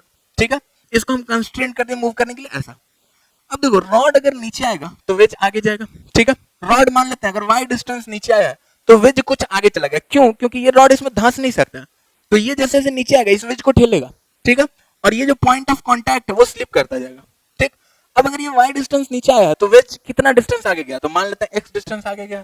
ठीक है, कुछ तो आगे गया, इतना तो दिख रहा है। ठीक है, एक्स डिस्टेंस आगे गया। अब यही अगर वाई और एक्स में रिलेशन आ जाए तो अपना काम हो जाएगा। ठीक है, अब अगर एंगल ऑफ इंक्लाइन अपने पास थीटा है तो हम लोग बोल सकते हैं कि इस ट्रायंगल में देखो तो tan theta equals to y by x, तो हम लोग यहां से लिख सकते हैं क्या कि y equals to x tan theta. Theta तो बदलना है नहीं, दोनों साइड अगर हम लोग डिफरेंशिएट करेंगे तो देखो y का डिफरेंशिएशन क्या आएगा, y का डिफरेंशिएशन अपने पास v1 देगा। ठीक है, और x का जो डिफरेंशिएशन देगा विद रिस्पेक्ट टू टाइम वो अपने को क्या देगा, इस वेज का वेलोसिटी दे देगा। कहानी समझ में आ रहा है ना। ठीक है, तो v1 और v2 अपने को मिल जाएगा, वहां पर अगर डिफरेंशिएट कर ले विद रिस्पेक्ट टू टाइम तो देखो y का डिफरेंशिएशन v1 और x का डिफरेंशिएशन क्या v2। ठीक है, तो अब इसको फिर से एक बार डिफरेंशिएट कर ले, tan थीटा कांस्टेंट है, डिफरेंशिएशन का बाहर निकल जाएगा वो। ठीक है, एक बार फिर से डिफरेंशिएट कर ले तो देखो v1 का डिफरेंशिएशन क्या हो जाएगा a1 और v2 का डिफरेंशिएशन इसका एक्सेलरेशन a2। ठीक है, तो a1 equals to a2 tan theta आ जाएगा। ठीक है, अब इसी को बनाने का अपने पास एक और तरीका हो सकता है, फिर से स्पेकुलेशन वाला। क्या हो सकता है, देखो जैसे अगर ये वेज जो है, ठीक है, ये वेज मान लेते हैं इसका वेलोसिटी इधर v2 है और ये जो रॉड है इसका वेलोसिटी नीचे v1 है, मान लिया। ठीक है, अब इतना तो समझ में आ रहा है कि ये जो रॉड है ये इस वेज को फाड़ के अंदर नहीं घुसेगा। ठीक है, मतलब इस वेज के जो प्लेन है, वेज का जो ये प्लेन है जो इंक्लाइंड प्लेन है, ठीक है, इस इंक्लाइंड प्लेन के अलोंग तो रॉड जो है वो वेज पे स्लाइड कर सकता है, लेकिन परपेंडिकुलर इसका कोई वेलोसिटी नहीं होगा वेज के रेस्पेक्ट में। या फिर इसको दूसरे शब्दों में ऐसा बोला जा सकता है कि रॉड का जो वेलोसिटी है along perpendicular to the inclined face, वही वेलोसिटी वेज का होगा perpendicular to the inclined face, velocity का कंपोनेंट। ठीक है, तो यहां पर देखो v1 का कंपोनेंट इधर और v2 का कंपोनेंट इधर। हम लोग एंगल के साथ तो खेलना सीख गए हैं इतना दिन में। ठीक है, परपेंडिकुलर बना लेंगे, एंगल के साथ खेलेंगे। ठीक है, तो यहां पर जब हम लोग परपेंडिकुलर बनाएंगे तो यहां पर ये एंगल थीटा हो जाएगा और यहां पर परपेंडिकुलर बनाएंगे तो ये वाला एंगल 90 माइनस थीटा हो जाएगा। तो v1 का cos थीटा v2 के sin थीटा के बराबर हो जाएगा। या फिर इसको हम लोग ऐसा भी लिख सकते हैं v1 equals to v2 tan theta हो जाएगा। वही सेम रिलेशन आ रहा है। ठीक है, एक बार डिफरेंशिएट कर देंगे विद रिस्पेक्ट टू टाइम तो a1 equals to a2 tan theta आ जाएगा, कोई खास दिक्कत वाली बात नहीं है। ठीक है, तो ये अपने पास वेज कंस्ट्रेंट हो गया। अब अपने पास एक होता है रॉड कंस्ट्रेंट। जैसे वेज में क्या कंस्ट्रेंट था, वेज में ये कंस्ट्रेंट था कि फाड़ के नहीं घुसेगा। रॉड में क्या कंस्ट्रेंट है, तो रॉड में ये कंस्ट्रेंट है कि रॉड का लेंथ जो है वो क्या रहेगा, कांस्टेंट रहेगा। ठीक है, इसको रॉड कंस्ट्रेंट बोल दिया। रॉड के साथ ये कंस्ट्रेंट है कि उसका लेंथ जो है कांस्टेंट रहेगा। ठीक है, अब अगर यहां पर अपने को बात किया जाए तो देखो मान लो कि रॉड जो है वो स्लिप कर रहा है। ठीक है, स्लिप कर रहा है, एक एंड का वेलोसिटी इसका u है और इस एंड का वेलोसिटी इसका v है, लेट इट बी। ठीक है, अब इसको भी हम लोग स्पेकुलेशन से सॉल्व तो कर ही सकते हैं। कैसे सॉल्व कर सकते हैं, देखो रॉड के अलोंग, रॉड ना तो इलोंगेट हो रहा है ना तो रॉड कॉम्प्रेस हो रहा है। ठीक है, तो रॉड के अलोंग जो ये वेलोसिटीज का कंपोनेंट आएगा वो इक्वल होना चाहिए। ठीक है, अब ये स्पेकुलेशन वाला मेथड हो गया। तो देखो रॉड के अलोंग वेलोसिटी, देखो u का इधर वाला कंपोनेंट रॉड के अलोंग तो u cos थीटा और v का रॉड के अलोंग v sin थीटा, ये दोनों इक्वल होना चाहिए। तो v इक्वल्स टू क्या आ गया, u cot थीटा आ गया। ठीक है, अब इसी को अगर हम लोग एक बार डिफरेंशिएट करेंगे तो अपने पास क्या आएगा, इसको डिफरेंशिएट करने में फिर से ध्यान देना पड़ेगा। क्या ध्यान देना पड़ेगा आगे बताते हैं। ठीक है, अब इसी को मैथमेटिकली देखो कैसे देखा जा सकता है। तो मैथमेटिकली देखने के लिए मान लो रॉड का लेंथ तो कांस्टेंट है, इतना तो क्लियर है अपने को, तो रॉड का लेंथ को हम लोग L मान लेते हैं। ठीक है, अब L का देखो इधर वाला साइड क्या हो जाएगा, L cos थीटा हो जाएगा, इस ट्रायंगल में देख रहे हैं हम लोग, और इधर वाला साइड क्या हो जाएगा, L sin थीटा हो जाएगा। एल कॉस थीटा का रेट ऑफ चेंज यू है और एल साइन थीटा का रेट ऑफ चेंज क्या है, वी है। बट ये ध्यान देना, एल कॉस थीटा बढ़ेगा तो यू उधर, बट एल साइन थीटा बढ़ेगा तो उधर वेलोसिटी होना चाहिए, बट उसका उल्टा हम दिखाएं, इसलिए माइनस साइन यहाँ पर लगाना पड़ेगा। क्यों माइनस साइन लगाना पड़ रहा है वो ध्यान में रखना है, ठीक है। तो अब अगर लिखा जाए तो देखो हम लोग लिख सकते हैं u जो है एल कॉस थीटा का derivative with respect to time, और v जो है वो एल साइन थीटा का derivative with respect to time, but एक माइनस साइन के साथ, तो हम लोग यहाँ पे माइनस v लिख लिया, ठीक है। अब इन दोनों से अपने पास ये रिलेशन आएगा, कैसे आएगा देखो दिखाते हैं। u जो है देखो u equals to d l cos theta by d t, और l तो भाई साहब अपना कांस्टेंट है, तो l को तो बाहर खींच सकते हैं हम लोग, ठीक है। तो यहां से हम लोग लिख सकते हैं क्या, u equals to l cos theta का डिफरेंशिएशन टाइम के रेस्पेक्ट में, टाइम के रेस्पेक्ट में तो होगा नहीं, चेन रूल लगाना पड़ेगा, तो पहले थीटा के रेस्पेक्ट में फिर थीटा का टाइम के रेस्पेक्ट में, डिफरेंशिएशन क्लियर होना चाहिए, ठीक है। तो वहां से हम लोग लिख सकते हैं l cos थीटा का क्या हो जाएगा minus sine theta into D theta by d t, और यहीं से v जो हो जाएगा, v क्या हो जाएगा, v हो जाएगा अपने पास l cos theta, sorry v नहीं एक्चुअली में माइनस v, ठीक है, minus v l cos theta D theta by d T, ठीक है। अब देखो यहां से एक एक्स्ट्रा अननोन है, कौन सा, D theta by d T, तो अगर हम लोग डिवाइड कर दें इन दोनों इक्वेशंस को तो D theta by d T तो मर जाएगा, ठीक है। तो अपने पास v बाई यू जो आ जाएगा, या एक्चुअली में माइनस v बाई यू जो आ जाएगा वो आ जाएगा कितना, माइनस v बाई यू जो आ जाएगा cos theta by minus sine theta, तो cos theta by minus sine theta यानी कि माइनस ऑफ cot थीटा, तो which implies v equals to u cot theta, और यही रिलेशन था ना अपने पास v equals to u cot theta, और वही रिलेशन यहां से भी आया, ठीक है। अब एक्सेलरेशन अगर निकालना हो तो एक्सेलरेशन के लिए हम लोग क्या करेंगे, एक्सेलरेशन में अगर रिलेशन अपने को निकालना है तो देखो इसका एक्सेलरेशन क्या हो जाएगा du बाई dt, और इसका एक्सेलरेशन क्या हो जाएगा dv बाई dt, ठीक है। तो उसमें अपने को रिलेशन निकालना है, तो वो रिलेशन अपने पास कुछ ऐसा आएगा, डिफरेंशिएट अगर करेंगे तो कुछ ऐसा रिलेशन आएगा। अब ये रिलेशन कहां से आ रहा है, तो देखो वेलोसिटी को ही तो डिफरेंशिएट मारना है ना, ठीक है। बट यहाँ पे डिफरेंशिएट मारने में एक ध्यान देना, क्या ध्यान देना, यहाँ पर थीटा भी बदल रहा है, वेज कंस्ट्रेंट वाले में थीटा नहीं बदल रहा था, लेकिन यहाँ पे जैसे जैसे ये रॉड स्लाइड करेगा थीटा भी चेंज करेगा, है कि नहीं, ठीक है। तो अब अगर यहाँ पर हम लोग फिर से डिफरेंशिएट करें तो देखो v का differentiation dv by dt equals to u cot theta, तो एक बार u को कांस्टेंट रख लेंगे, cot थीटा का डिफरेंशिएशन, तो cot थीटा का डिफरेंशिएशन क्या होता है, कोसेक स्क्वायर थीटा होता है, ठीक है, माइनस साइन के साथ, तो minus cosec square theta into D theta by d T, फिर u को एक बार डिफरेंशिएट करेंगे और cot थीटा को कांस्टेंट रख लेंगे, तो plus cot theta into du by d T, ठीक है। तो ये बताओ dv बाई dt जो है ये du by dt into cot theta, और यहां से देखो d थीटा बाई dt को भी हम लोग रिप्लेस कर सकते हैं, d थीटा बाई dt तो अपने को पता है नहीं, ठीक है। तो उसको रिप्लेस करने के लिए हम लोग ये या ये कोई भी इक्वेशन का यूज कर सकते हैं, ठीक है। अगर इसका यूज कर लेंगे तो देखो d थीटा बाई dt क्या आ जाएगा, minus u by L sine theta, तो ये आ जाएगा u by L cosec theta with a minus sign, और माइनस माइनस क्या हो जाएगा, प्लस हो जाएगा, तो u square by L cosec cube theta आ जाएगा, ठीक है, u square by L cosec cube theta आ जाएगा, ठीक है। dv बाई dt क्या हो गया अपने पास, इसका एक्सेलरेशन, और du बाई dt क्या हो गया, इसका एक्सेलरेशन, ठीक है, इस एंड का और इस एंड का एक्सेलरेशन है, ठीक है। अब यहां से अगर स्टार्टिंग पॉइंट पे हम लोग देखें, अगर ये रॉड इनिशियली रेस्ट में जस्ट चलना शुरू किया, ठीक है, इस पे एक क्वेश्चन में हम लोग किए जहां पे फंस सकते हो, ठीक है, QRTQ में अगर ये जस्ट चलना शुरू किया है तब अपने पास u जो है वो क्या है, 0 है, ठीक है। और उस इंस्टेंट के लिए u का 0 होना कभी ये नहीं मीन करेगा कि du बाई dt भी 0 है, ये सब ध्यान में रखना, ठीक है। तो u अगर 0 है तो ये वाला टर्म तो 0 हो जाएगा ना, तब अपने पास एक्सेलरेशन जो आएगा, अगर u 0 है तो a2 जो इस पॉइंट का एक्सेलरेशन है वो आएगा a1 इंटू कॉट थीटा, ठीक है। अगर u 0 है तब ये कहानी अपने को क्लियर होना चाहिए कि u क्या है अपने पास भाई साहब 0 है, ठीक है। तो अपने पास देखो अब अगर u 0 नहीं है तो फिर अपने को लंबा चौड़ा इक्वेशन लगाना पड़ जाएगा, ठीक है, और यही गलती हो सकता है।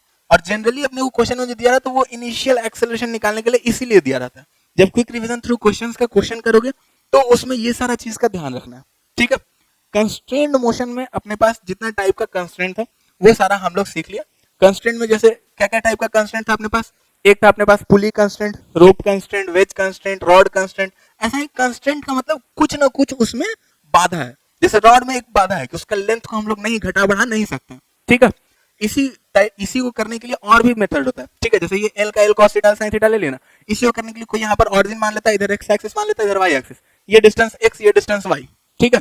और फिर dx by dt को v minus dy by dt को, सॉरी dx by dt को u और माइनस dy by dt को v, ठीक है। और वहां से भी निकाला जा सकता है, बट वो थोड़ा लेंथी पड़ता है, उसको हम लोग फुल डिटेल्ड कोर्स में किए, चाहो तो वहां जाकर के इस चीज को भी देख सकते हो, ठीक है। ये सारा जो कंस्ट्रेंट मोशन का कहानी बनना है बताया, इसको नोट कर लो, फिर हम लोग आगे देखते हैं।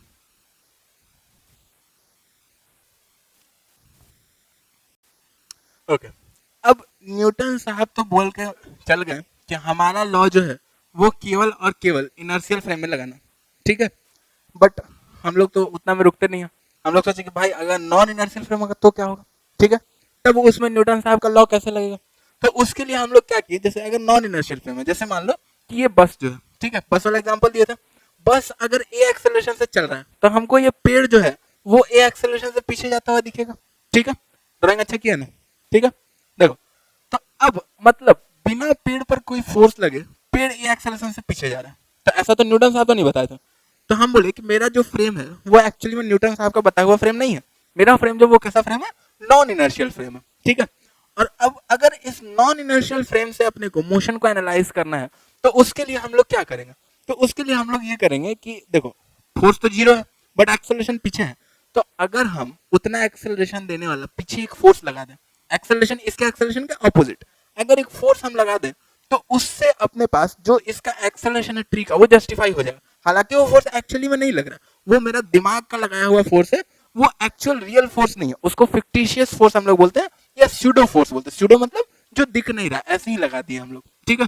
तो अब स्यूडो फोर्स अगर हम लोग लगा दे, कितना फोर्स लगाना पड़ेगा, तो मास ऑफ ट्री इनटू जो जिस एक्सेलरेशन से ट्री पीछे जाता हुआ दिखेगा, मतलब बस के फ्रेम से अगर देखेंगे तो ये ट्री ए एक्सेलरेशन से पीछे जाता हुआ दिखेगा, तो इनटू एक्सेलरेशन ए, किसका एक्सेलरेशन आ रहा है यहाँ पर, बस का एक्सेलरेशन, जो भी मेरा फ्रेम ऑफ रेफरेंस होगा उसका एक्सेलरेशन। तो यहाँ पर देखो फिक्टिशियस फोर्स जो होगा ये होगा माइनस मास ऑफ बॉडी, तो माइनस क्यों लिखा, क्योंकि एक्सेलरेशन का ऑपोजिट है, ठीक है। तो minus mass of body into acceleration of frame, ये फिक्टिशियस फोर्स हम लोग लगाएंगे, ठीक है। और अब हो सकता है कि बाहर से भी कोई फोर्स लग रहा हो, एक्चुअली में कोई यहाँ पर बॉडी हो जो कि पहले से ही चल रहा हो, अब बस के फ्रेम से कुछ अलग एक्सेलरेशन से चलता हुआ दिखेगा, ठीक है।